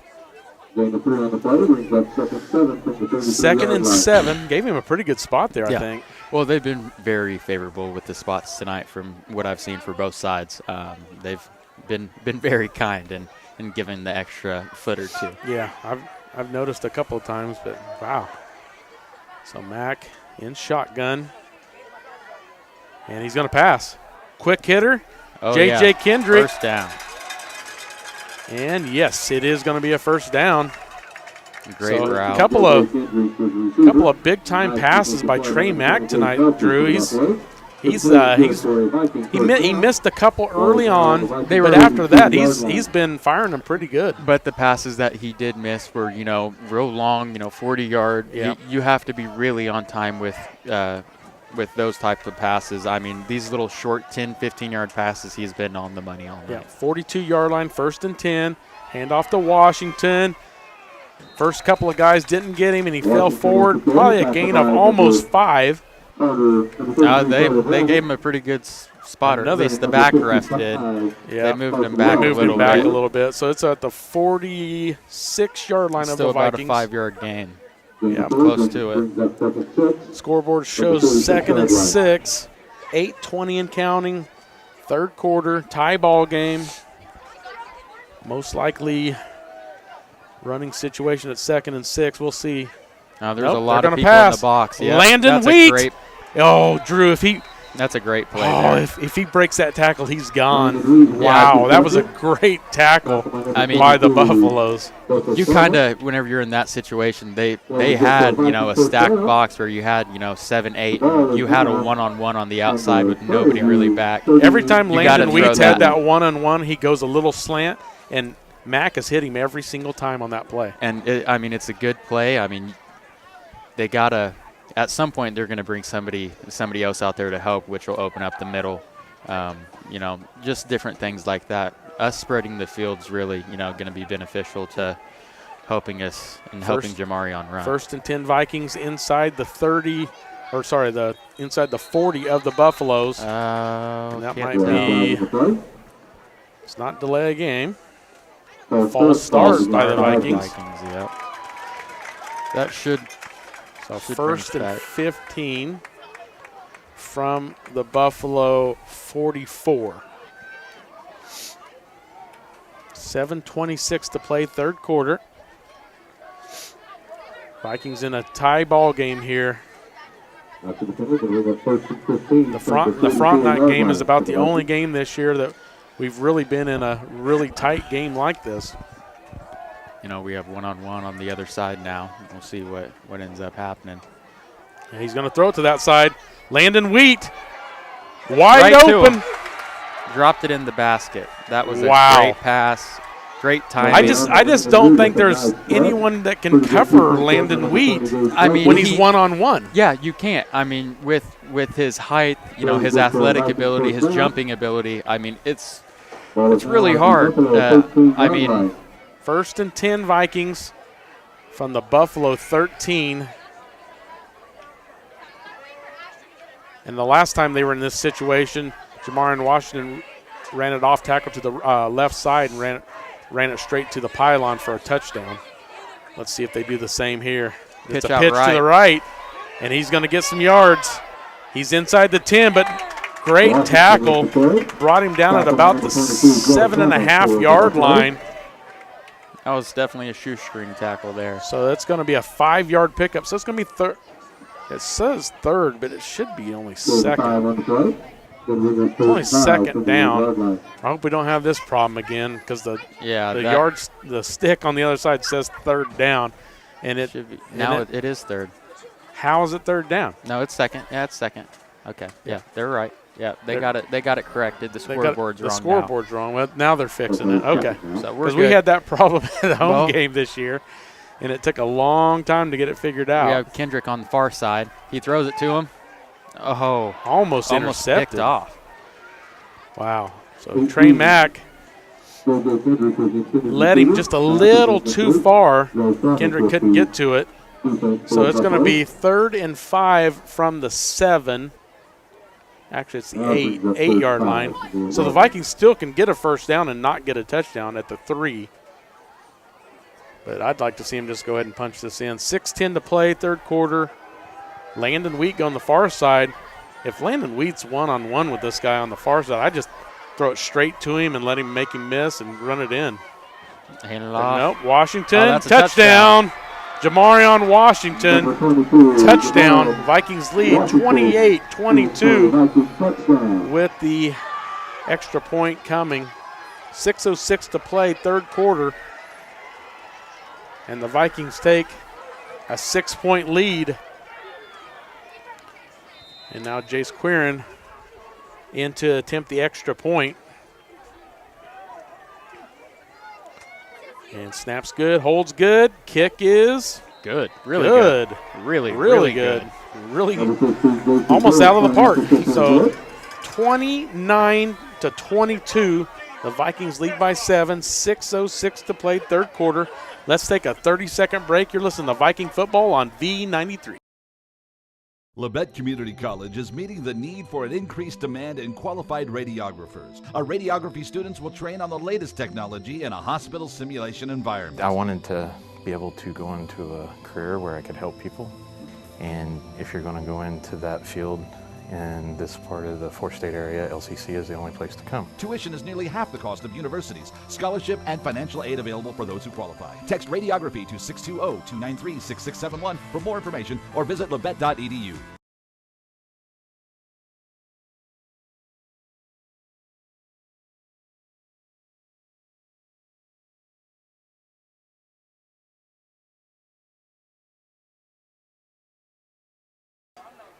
Welcome back to Lacine, Kansas. Tony Fuentes and Drew Fuentes. The Vikings lead by a touchdown, 29-22. 6:06 to play, 3rd quarter, and a deep kickoff. Great kick by Jace Quirin. They run all the way into the end zone, into the wind. Drew, that's a pretty good kick. I mean, that we've been saying it for the last couple years. Yeah, kid has a boot on him. Yeah, he's definitely got potential to go to the next level and play. So the Buffaloes will start from their own 20. So the defense still going to have to stop them. We still need to get a stop. We just need to continue to just contain that running and make them pass. Yeah, I mean, you just got to keep pressure here. Murillo under center. Hands the Goodwin. And a big run by Goodwin. The fullback takes it all the way almost for a first down. He's about a yard short, so it's going to be 2nd and 1 upcoming for the Buffaloes from their own 29-yard line. I mean, that one was kind of a textbook first person through, kind of just hand it off and let him cut back through. Yeah, he's quick. Let's see what they do here on 2nd and 1. Kind of have a mismatch over here on the downside. And Swartz coming to the near side. And there are flags in the backfield. Possibly a hold would be my guess. Well, they're walking back, so it's kind of seeming like so. So if it's 2nd and 1. Yep, holding. If they back them up 10, that's going to be a 2nd and 11. That's almost like completely wipes up that big run. That first 9-yard run. That's detrimental to offense that relies on the run. Yeah, because it's hard. I mean, 2nd and 11, it's not something you want to run twice at. No. You kind of have to get the ball in the air. But I did notice, the bottom half. Is, there was it was 2-on-1 out there. Yeah, I'm not sure they throw a screen pass or I'm not sure why they didn't try to that. The flat. It would have been misdirection. Crazy. Murillo takes it himself. Quarterback keeper, and he flipped it late. Wow. You know, they've been doing that a couple times tonight where they, have that delayed flip. And that's a good pickup on that 2nd and 11. That's going to make it 3rd and short, probably 3rd and 3. 3rd and 2.5. You have 3 running backs where you can, fake that handoff and then like have that backup pitch. Because Swartz was running right alongside Murillo, and Murillo was getting ready to get tackled, and he just pitched it over, and he gained about another 2 yards after that. Murillo under center, right up the gut, and it's close. Depends on the spot. Him, I think. It's about a yard pass, half a yard pass. Yeah, Trey Tullis took his feet out from under him, but he flipped over the 30, getting that first down. So the clock down to 4:30 and counting. Vikings lead 29-22 here in the 3rd quarter. Buffalo's just picked up a first down after going 3 and out on their first drive of this half.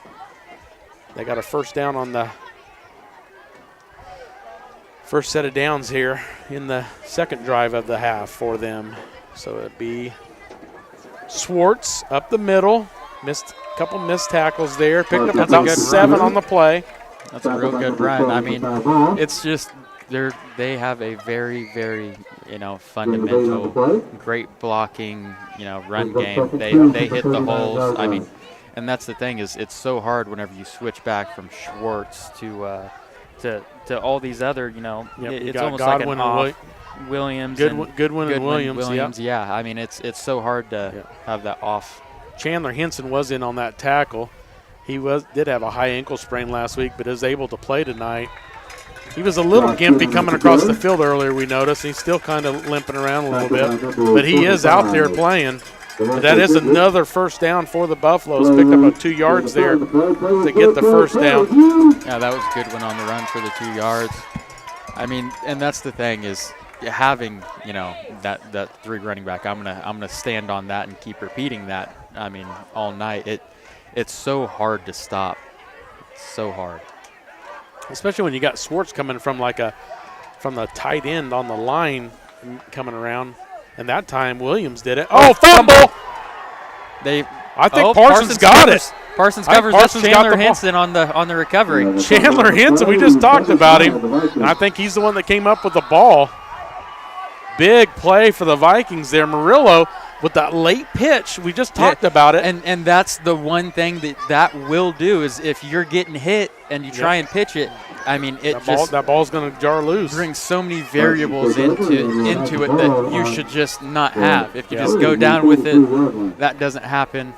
I mean, so that's a big play.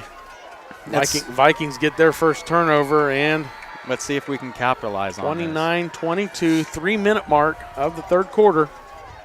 Vikings rush to the line, 1st and 10 from the Buffalo 43. There's no one home down on the opposite side of the field. Big play over the middle. Cade Brown.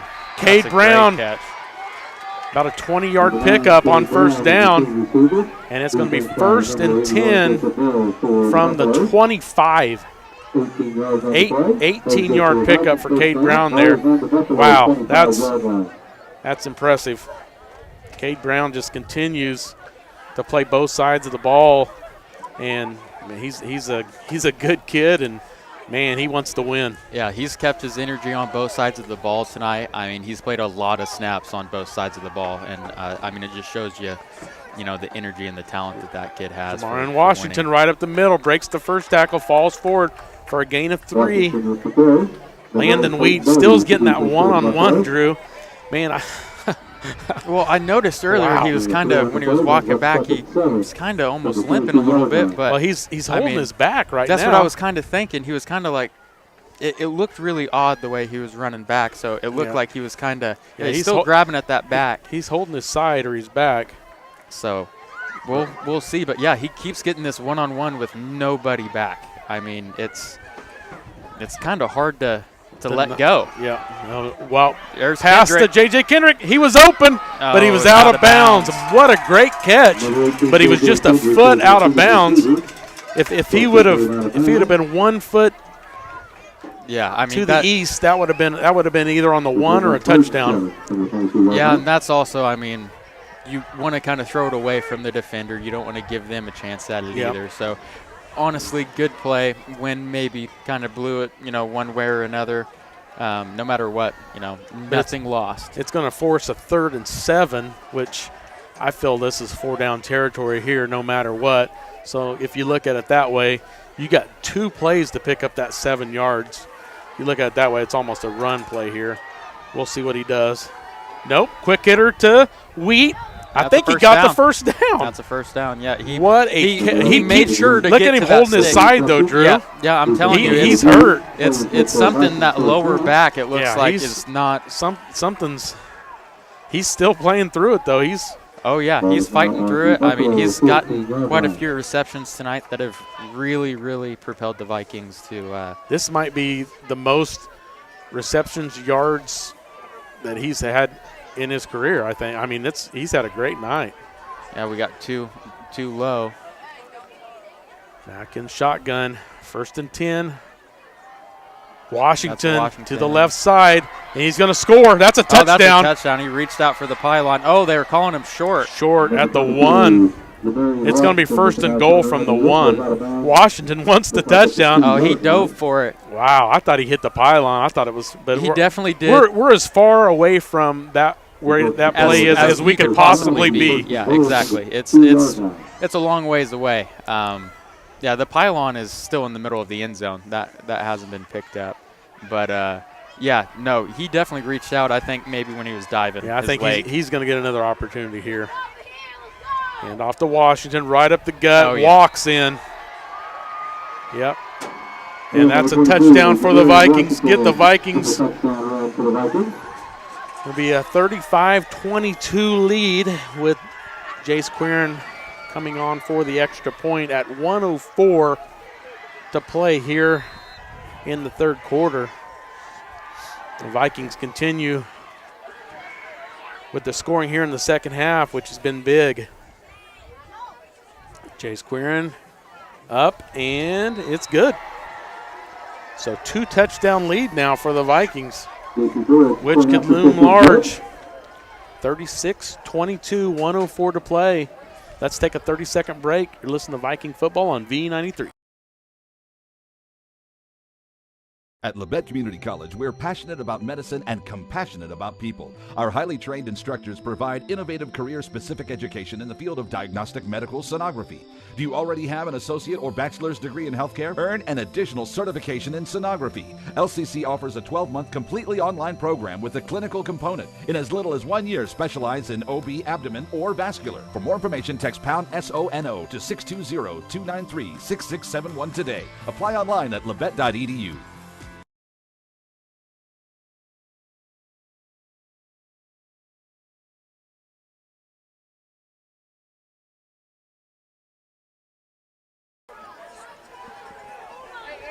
Welcome back to Lacine, Kansas. Prairie View High School. Tony Fuentes here along with Drew Fuentes. Karen Hardesty back in the KLKC studio. 1:04 to play here in the 3rd quarter. The Vikings lead 36-22. But, man, the Prairie View Buffaloes have played tough tonight. It was 22-22 at half. And Jace Quirin with a little pooch kick.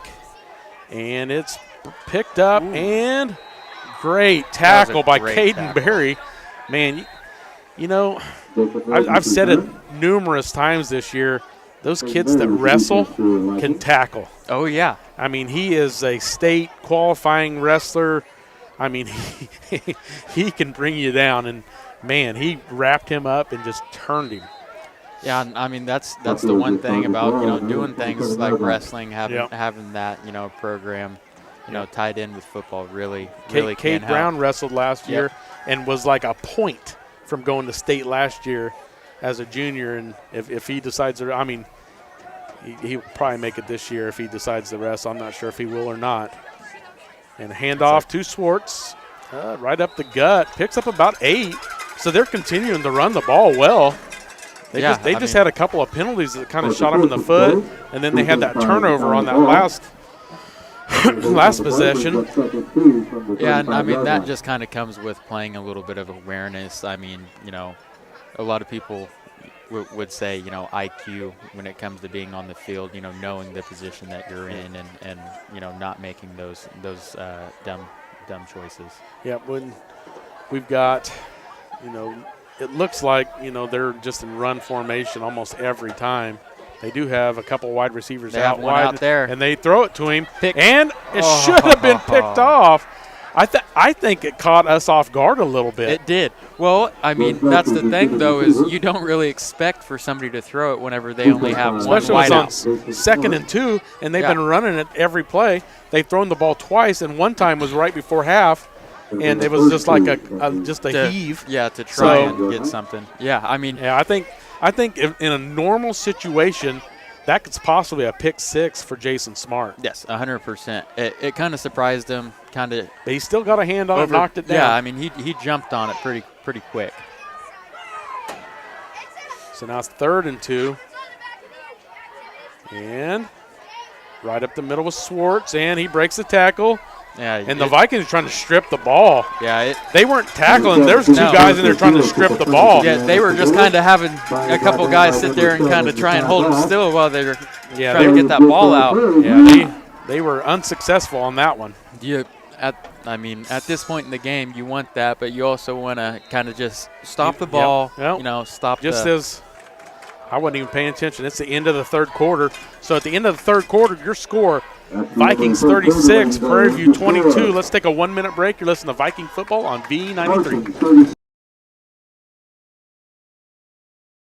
With many years of combined experience, Eye Care Associates of Parsons has set the framework in providing comprehensive eye health examinations for all ages and routine vision care for families throughout the 4-state area. Our optometrists and staff provide remarkable care with state-of-the-art technology to help with diagnosis and management of eye health conditions. Give us a call or visit our website to schedule your next eye exam. Eye Care Associates of Parsons. Experience modern eye care.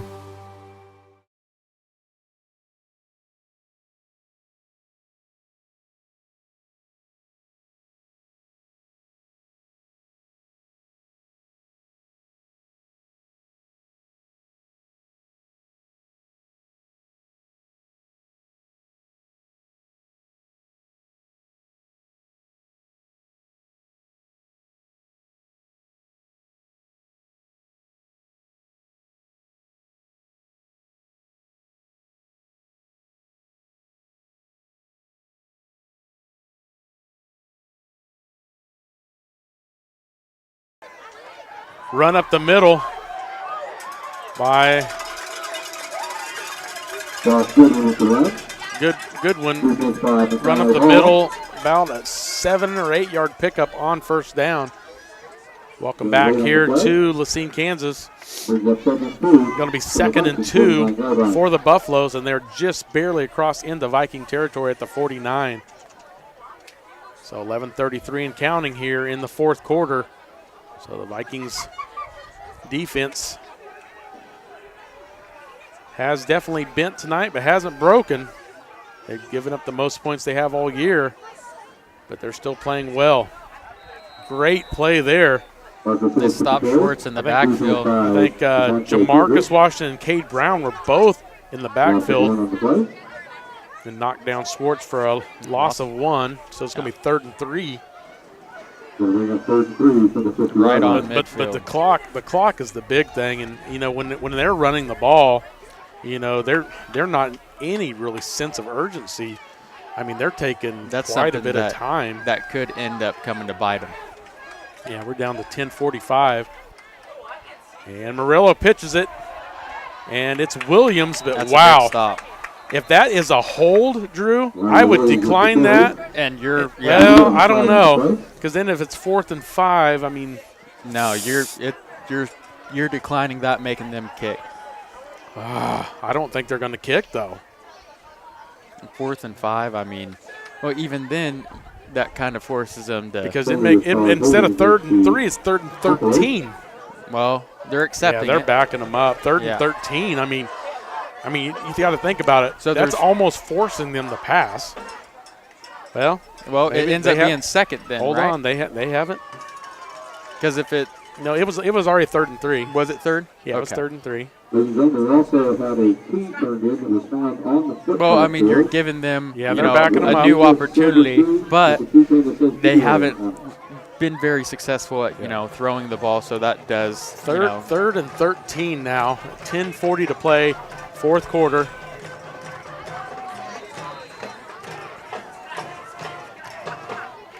So let's see if the Buffaloes go to the air here on 3rd and 13. I mean, Swartz has picked up 13 yards on multiple carries tonight. So, and you got 2 blockers out in front of him. I mean, and he does hand it to Swartz, and it's nothing. Just piled up. I don't think he gained a yard. No, he barely got back to the line. So now it's going to be 4th and 12. Yeah, now they kind of have to find. You're right. Yep. You were right. I give it to you. Because if they let that play go out, it's 4th and 3 or 4, or 4th and 3 or 4. Yeah. I mean, it's a pretty good chance that they can run 4 yards and pick up that first down, because I think they're definitely going for it on 4th and 4. Yeah, you're right. You're right. But this defense has been very, very stingy in this second half so far. And Peyton Doty back to punt. Good punt. Stay away Almost from it, hit him. Vikings. Wow, great roll. Rolls all the way inside wow. the 10 to the 9. So the Vikings going to be backed up inside their own 10. Down to the 9-yard line. The Vikings will take over. So the Vikings will have 1st and 10 from their own 9. Let's see if the Vikings go conservative here, or if they just try to use what they've been running all night. They've been just kind of bouncing back in the second half between passing and running. Yeah, I mean, they've had a good wide variety of different plays, different options. I really just think they kind of need to get themselves out of this hole. They're probably going to lean on the back of a run of Washington to maybe a to run try or and, two here to start trying this to give drive. them some space. Yep, there's Washington off the right side. He's got room. He's around the edge. He gets the first down, and he's still going. He might go all the way. 40, 50, 40, 30, 20, 10. Touchdown, Jamarian Washington, 91 yards. That is fantastic. I don't see a flag. Wow. That is impressive. Special. That is special. He bounced off, made one guy miss, and then once he got past the secondary, he was gone. Nobody could catch him. Wow. And Scott and I had talked about that he has breakaway speed. He just doesn't show it a lot because he doesn't really need to. And he really hasn't had a whole lot of big opportunities yet this year. Big, long. Jace Quirin's extra point is good. Now the Vikings lead 43-22. So Vikings with a 3-touchdown lead with 9:35 to play. So, wow. Jamarian Washington might, with that 91-yard run, that might be his most yards in a game this year after that run, because I haven't been keeping track tonight. Normally when Scott and I do home games, I'll keep track of every play and how many yards the running backs have and everything, but we can guesstimate. He just had 91 there. Yeah. There's been at least 60 to 70 at minimum. I want to say he was close to 100 in the first half. Yeah, that's what I'm saying. I'm guessing he's over 200. That's being super conservative on the number. Yeah. But he's had a fantastic night. Fantastic year. Really. He's been a great leader on this team. Knock on wood. He's stayed pretty healthy this year. His sophomore year and his junior year, there were some troubles. He was a little gimpy with ankle problems and things, but high ankle sprains are nothing to joke about. No.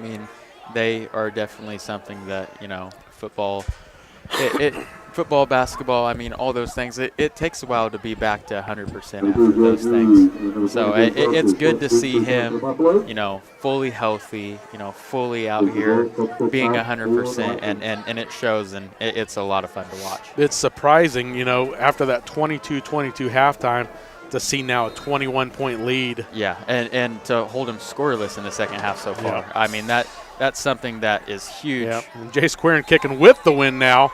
Kicked it all the way through the back of the end zone. So, and that's normally what we see at home when he has the wind at his back, is he just kicks it all the way through. So the Buffaloes will start from their own 20, and I'm at the point now. I feel like the Buffaloes are going to have to try to go to the air. Yeah, they have to. 9:35. I mean, you're down 3 scores. You got 9 minutes left in the game. You can't run the ball. I mean, you're gonna if even to score, you're gonna waste at least 5 minutes off the clock. Exactly. If you don't get a couple big breakaways. So let's see what happens here. Murillo just takes the quarterback keeper. It almost looked like that was a designed play. I don't think he was. I don't think he had a wide receiver that he could have thrown it to. No, they were all blocking. So, yeah, I think that was a design quarterback keeper. Just a lot of clocks going off right now. They're huddled up. Yeah, I mean, they have 15 yards behind the. Yeah, no real urgency. Kind of just taking their time. Wow, it's kind of surprising. It's definitely surprising for a playoff football game. But so under 9 minutes. See, we got two down on the nearest side. That there's only one for Marcus or for Smart to. Jason Smart. Oh wow! What a defensive! Wow, they just broke through the line. 4 guys in the backfield to knock down Williams. They just broke through the line, and that's a loss of. They said it's no gain, but I swore it was a loss of 2 or 3. Definitely a loss, but hey, we'll give it to them. They keep running the clock for us. So 3rd and 10, 8.5 minutes to play in the ball game. Let's see what they decide to do here on 3rd and 10. And they're still in an I formation with only 2 wide receivers on the far side. And a handoff on the inside. I mean, and just a gain of a yard. That's 3 straight run plays. The defense is really, really kind of tightened up. Yeah, 3 runs for a yard. Chandler Henson's wanting our crowd to get pumped up for good reason. Well, I'm sure pump Chandler. Yeah, I mean, this is huge. And Peyton Doty is back to punt. And that's super, super surprising. And they're still letting the clock run, Drew. It's just so surprising to me that's it was a tie ball game. Yeah, at half. I mean, it wasn't like it was, I mean, it's not like we had a lead they got ball. They had opportunities before half. Yeah, I just think they may have ran out of gas, maybe. I mean, and that's something too. Is I mean, if you look at their sideline, Drew, they only have they have a lot of young players too. They've got a lot of guys, especially on their line, playing both sides of the ball. After a while, it just really wears on you. You have Washington kind of pounding it to your face, and then you're throwing it outside, go right, and then you go right back on the offensive side. You got to block for your running back. Exactly. So it makes it so difficult playing both ways. It just kind of gives advantage towards the end of the game. 7:39 to play, and we got a stoppage of play. We got a flag on the far side. Might have been a false start by the Vikings. Yeah, I think it was. Two wide receivers on that far side. I think one of them jumped a little quick. Yeah, can't tell. I think that's 18, so I think that's JJ. Yeah, I think he just kind of. Just got a step too early, and you'd almost think when you've got 1st and 10 on their side of the field that you're going to run the ball. You're not. Yeah, you're going out to block, not run a route, but not he's wide open. Yeah, there's nobody on him. Well, now there is. Now they kind of they must have heard us. Yeah, something. Trey Mack fakes the handoff, goes to Tyler Phillips. Going to go for a touchdown. Oh, Phillips. 10-5 touchdown. Wow. That is a backbreaker. I mean, that's just almost demoralizing at that point. That was a 43 43-yard run on the reverse. I mean, that's for Tate Phillips. I almost said Tyler Phillips. You did, but it's all right. That's his dad. We'll give his dad a shout out. So Tate Phillips at the 7.5 mark of the fourth quarter gets a big touchdown. I seen where he did job shadowing today of linemen out in the field, so good for Tate. So now we got Jace Quirin for the extra point, and it is up, and it's good. Yeah, he's got a boot on him. Kicked it all the way over to the track. I mean, so that's 50-22 now. So now we're almost nearing that running clock. Yeah, we're about 2 points away from it. If you would have told me that we were going to be anywhere close to a running clock at any point after a 22-22 halftime, I would have said you are crazy. I mean, you got to think we only had one lead going into halftime. And it was 7-6. And it was 7-6, and that was early on in the first quarter. So I mean that kind of just shows the momentum swing that, you know, getting those stops. And yeah, the defense, I think the defense got angry at halftime and was like, hey, this is the most points we've scored or gave up the entire year. I mean, let's play some defense, boys, and show them what we're about. And the offense kind of fed off that. Yep. And they are clicking. Yeah, Tate Phillips with that big 43-yard run just then. I don't even know if he was touched. I don't think he was. I don't even think they knew he had the ball. Yeah, I mean, whenever he faked it to Washington and, you know, kind of came back to the inside man, it was – I mean, if you weren't sitting behind the pocket kind of looking, it was hard to tell. I mean, it was very sneaky and a very good play. Yeah, very heads-up play calling by the Viking coaching staff on that. And the Vikings lead 50-22, 7.5 minutes to play. Buffaloes will have the ball 1st and 10 from their own 20. It looks like at halftime I'm sitting here thinking, man, this might be the last game of the year. And then now I'm like, I think we're going to play next week.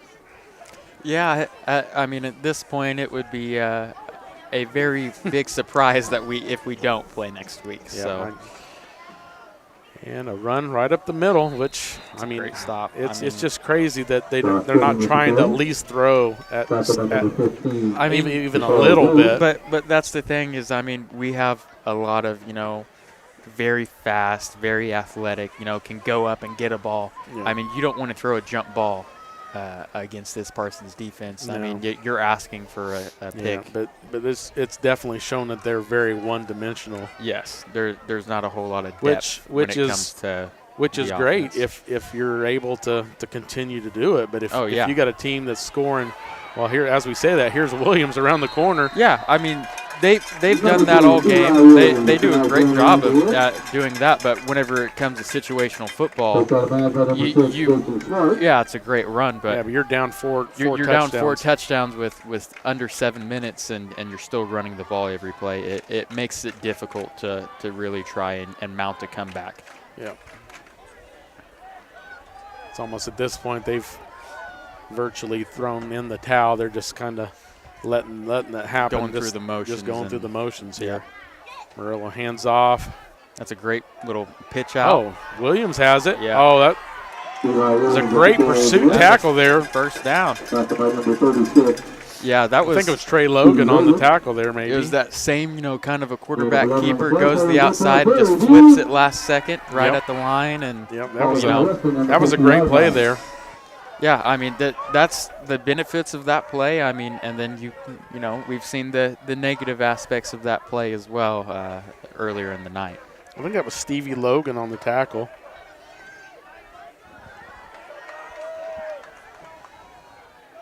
And right up the middle. Wow. It's a good one. He's just bouncing off tacklers. I mean, at this point, you know, even if we give up a touchdown, I just don't want to see anybody on this defense get hurt. Yes, exactly. We want to stay healthy. We'd like a stop, but, I mean, it's not something that is necessary. That's necessary, exactly. Yeah, let them kill that clock themselves, kind of run it down to where. Just don't get anybody on that line hurt. Exactly. And it's a pitch to the outside. Williams again, brought down by Jamarcus Washington. And I think it might be a loss on the play. And the other two offensive linemen, we need to get around and talk. They marked it at the original spot. Yeah. So we got 5:25 and counting.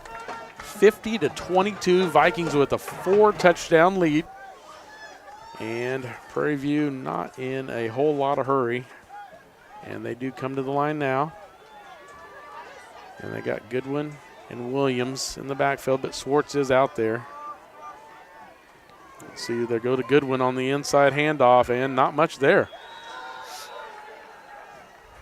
So it's going to be 3rd and, well, they didn't give him anything, so 3rd and 10. 3rd and 10, yeah. It's just, it really is surprising. I mean, they've had a couple, great runs, great breakout runs, for first downs, on this drive, but this is, the second time that they've kind of been stalled out at, Yeah, they've wasted 3 minutes of clock, and they're only at the 40. And it's 3rd and 10. Yeah, I mean, it makes it super difficult. And a pitch to Williams. He's getting around the edge and only picked up about 2. Actually, the far side ref only gives him about a half a yard. I was going to say, barely gives him anything. Wow. Yeah. Half of yard. So it's 4th and basically still shows 4th and 10. Yeah, I mean, it's 4th and 9.5. I mean, you're not going to be able to put that up on the board, but yeah, it looks like they're keeping the offense out there, though. Yep. So down to 3:55 to play and counting. 50-22 Vikings. Murillo fakes the handoff, going to throw, and he has nobody to throw it to, so he is just trying to run it. And he is smashed at about the 36, and it'll be a turnover on downs. So the Vikings should be able to just run some clock here, and this game will be over. One thing I can say about the Vikings, it's just been a very, very dominant second half for the defense, for the offense. I mean, they've really come together, after halftime. Yeah. They've been very resilient. I mean, when we went down by 8 points with 36 seconds to go in the first half, and then they were going to get the ball for the second half, I'm like, we may be in trouble. Yeah. And then literally 8 seconds later, Landon Wheat catches a bomb, like a 51-yard bomb, and and then it's just like, okay, we're tied at half, so that's big, and then we stop them right off the bat in the first drive, and then we go down and score right away, and then we've pretty much scored every time we've had the ball. Yeah, now since, I mean, so every possession we've had in the second half, we've scored points, and that's something that's definitely important to this win. I mean, that's where the credit goes is defensive stops and the offense putting points on the board. I mean, that's all you can really ask for. So there was a timeout taken by the Vikings, and now the Vikings come out.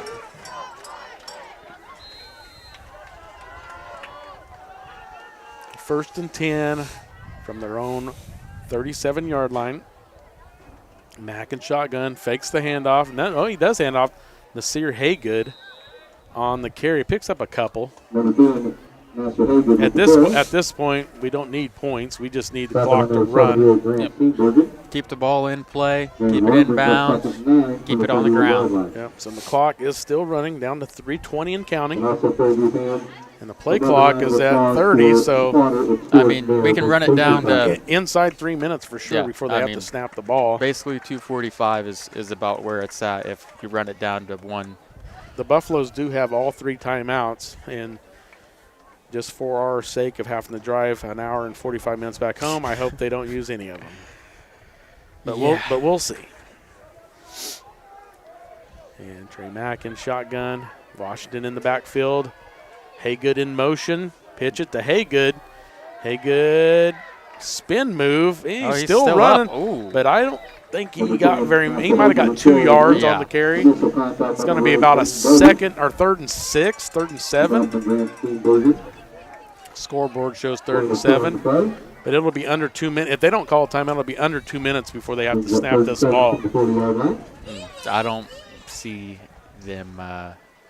I don't think they're going to call any timeouts. I don't think so. I think they're. I mean, if you're running the ball every play and not passing, when you have the ball and you're down by 2 to 3, 4 scores. I think they know what They know what their limitations are. Yeah, exactly, and that's a strength to know your limitations, because you don't want to go out there and make mistakes because you don't know what you're Fake doing. the handoff. Now, that's Trey Logan in at quarterback.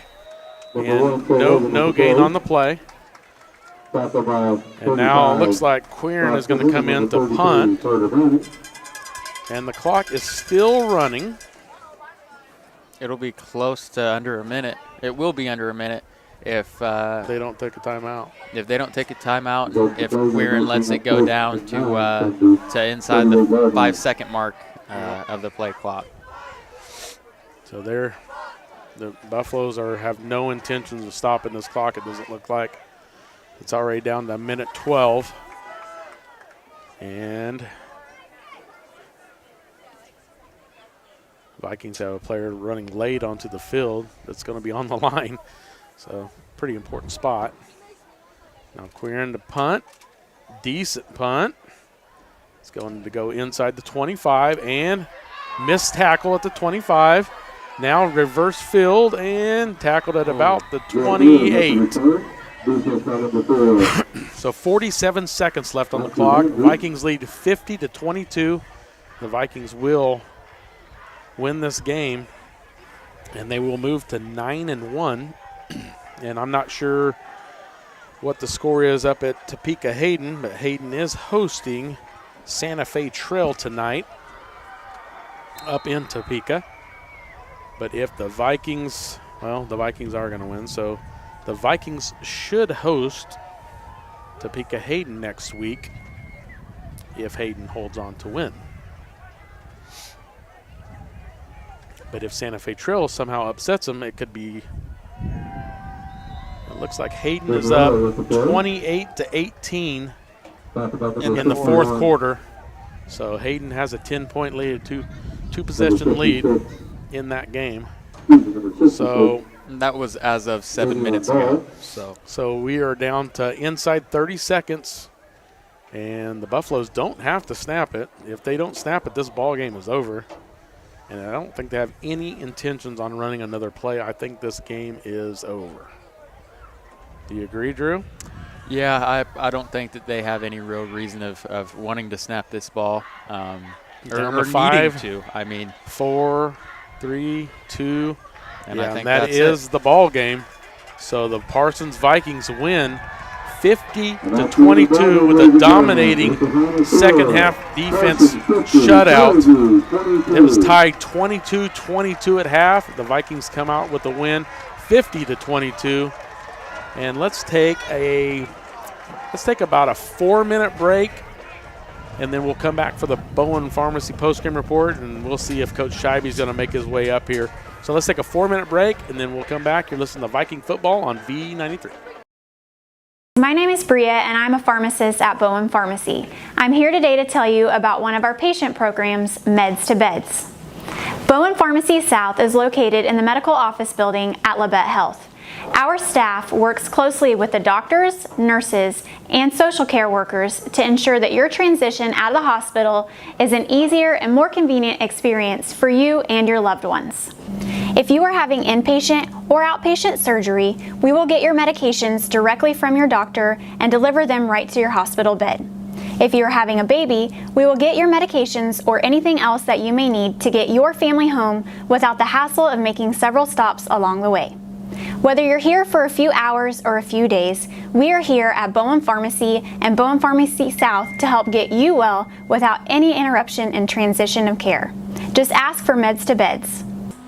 At Bowen Pharmacy and Bowen Pharmacy South, we are here for you today and we are here for you tomorrow.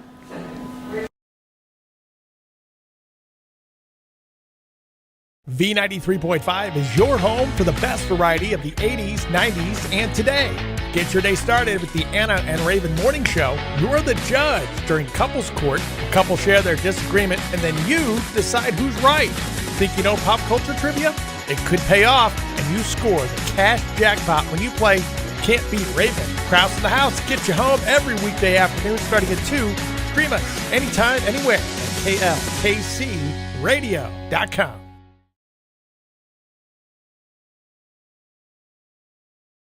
Bowen Pharmacy supports the Parsons Vikings here, and here, and here. It's our goal to keep you covered. At Bowen Pharmacy, we give no excuses for you not to make it to the game. And it's always a great day to be a Viking.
Welcome back to Lacine, Kansas. Prairie View High School. Parsons Vikings victorious in the regional playoff game, second round here at Prairie View High School with a 50-22 win. Vikings struggled early on, stopping them. Score at halftime was 22-22, and this is the Bowen Pharmacy post-game report, so I'm not sure if Coach Scheibe is going to make it up here to talk with us tonight or not. Looks like he's still down on the field with the players right now, so I'm going to go ahead and run down the scoring for the game. So started off with quarterback keeper for Murillo, 6-0 Prairie View. Then Washington scores, making it 7-6 Vikings with just that 1 point lead early on. And then Swartz scores, makes it 14-7. And then Vikings come back with a touchdown pass from Mack to Kendrick, ties it up 14-14. And then with 36 seconds left before halftime, Swartz scores again, making the score 22-14 in favor of the Buffaloes. And then with 8 seconds off the clock, Wheat scores on a 51-yard pass from Mack to tie it up 22-22. And then it was pretty much the Washington show in the second half. The defense in Washington showed. Washington touchdown 29-22. Another Washington touchdown 36-22. And then a third Washington touchdown to make it 43-22. That time was a 91-yarder. And then Tate Phillips with about a 43-yarder that basically was untouched to make it 50-22. And just total dominance in the second half. It's almost like two complete different games, Drew. Yeah, I mean, both sides of the football in the second half, Parsons just played outstanding. Getting that turnover really kind of flipped a switch and kind of got both sides of the ball motivated. And really, I mean, I think that was the difference maker. Yeah, and we talked about them being pretty one-dimensional just with, relying on that run game. And once I think they got tired, I think it just – kind of wore on them, and we talked about them not having a whole lot of lot of bench. I mean, they had maybe 35 suited up, if that. Yeah, I mean, if that, and I mean, a lot of them are young. There's a lot of freshmen, sophomores on that team, so they have a pretty good future. Yeah, 100%. Through the next couple years. I mean, they have those two sophomore running backs and a junior running back. Yeah, if those guys keep running like that, it doesn't matter who the quarterback is. Yeah, I mean, you can basically make do. Their line was pretty solid in the first half, but yeah, after a while you're gonna get tired and make those mistakes. Yeah, it's just one of those that's so tough to stop a three-headed attack like that. We were just talking about their three-headed running attack, Coach. We Drew and I was sitting there talking early on that in week one, those kids that are the running backs are sophomores, they were freshmen last year. They probably didn't play any varsity. So from them to go from week one to now, it's like a whole new season for them almost. And I mean, hats off to you guys for fixing it at halftime, because when they scored and went up 22-14 with 36 seconds left, and I know they're getting the kickoff in the second half, I'm sitting here thinking, oh crap. That's what I'm thinking. Yeah. Well, we knew we could put up some points tonight. So, everybody did a good job on the sidelines of staying calm, keeping our composure, and we really had a good halftime. Yeah. That catch that Lane, sorry, I'm breathing heavy. Oh, my gosh. That catch that Lane and Wheat, though, was huge to get it to 22 at halftime. And then halftime was very, very productive. We studied film, and we really squeezed everything back in. Yeah. We thought that, they didn't have the speed to beat us on the perimeter, and I thought defensively our outside linebackers were way too wide, so we got them in closer and, pinched everything inside and made them try to, beat us on the edge, and they couldn't. And we tackled a little bit better, and, I thought we got more guys in the box, and it paid off dividends. We said all along at halftime, just get one stop defense and we're going to win the game. Yeah. We got that stop, and then we scored, and then we got the turnover. And that was big. Huge. That was big. Oh, wow.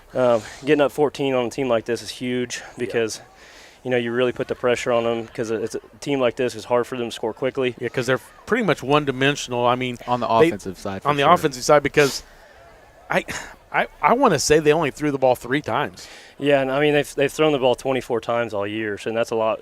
We talked about that at halftime too, guys. Everybody squeeze the box tighter. Yep. Squeeze the box tighter. We didn't think they had speed on the edge to beat us. Obviously, we know 17's got speed, but when he got loose, he had to bounce it, on counters and things like that, on power. But they mauled us a little bit that first half, but I thought second half was huge, and boy, Landon Wheat was phenomenal. Is that probably his best game of his career? Got to be. I mean, got to be. He ended up with 2 touchdown scores, and no, I think he just had just the one. But Jamarian Washington was huge too. A lot of JJ had a good game. Trey Mack had a good game. Jamarian had to have had over 200. He had 91 on that one run. 91 on one run, and he had the first quarter, I think. Most of the first quarter, I think he had like 9 carries for 75 yards. So, he definitely had over 200. Yeah. Or close to it. I'd say we had probably over 400 total offense. Yeah, 1, 2, 3. Washington ended up with 4 touchdowns. I'm still frustrated with penalties. That was another. It wasn't. Second half we cleaned it up, but the first half There was only one time where I felt like on a holding penalty that we got backed up. I think we had, was it 3rd and 1? It was and like backed 3rd up to 3rd and 11. Something like yeah, that. But it's stuff we've been doing all year, and I tell you guys, I promise you, we're trying to clean it up. Yeah. If anybody has any answers to it, I'd love to hear them. But we're trying. Yeah, I promise you, we're trying to clean it up. I feel like it was way better tonight than it has been. And yeah, it's definitely the second half. First half was pretty sloppy. I bet we had 75 yards in penalty just this first half alone. But we hung with it. I really liked our kids' demeanor at halftime and the coach's demeanor at halftime. We thought we could put more points on the board. Yeah, if we, and you did. And I knew our defense would buckle down eventually. But I love the demeanor at halftime, the positivity coming out at halftime, and once we got on top, I felt pretty comfortable. Yeah, those kids, they had a lot of spunk, especially like you said after we got that first three and out, and then we scored, and we got okay, we got this, and then we got that turnover, and you could just see almost like a switch was flipped, and we were just running it down their throat and just pass. I can't believe they let Landon Wheat one-on-one pretty much in the entire game. I was shocked at that too, and that's why we kept going back to it. And that little slant was, oh man, it was unbelievable. We talked about that at halftime, that we were going to, be ready for them to make adjustments on Landon Wheat and JJ, but they never did. So we continued to do what we did, and it paid off. Hats off to Prairie View, though. They played tough. I'm telling you, that team, we better get used to coming up here. Yeah, and because they're not going anywhere. They're shorthanded. They didn't have a whole lot of bench, so a lot of those linemen are playing both sides. Yep. I think that played a lot, but man, those sophomore running backs are going to get even better. And like me and Drew said, like you said, they only threw the ball, 24 times? Yep. It don't matter who's the quarterback. If you're not throwing the ball, exactly, you're one-dimensional.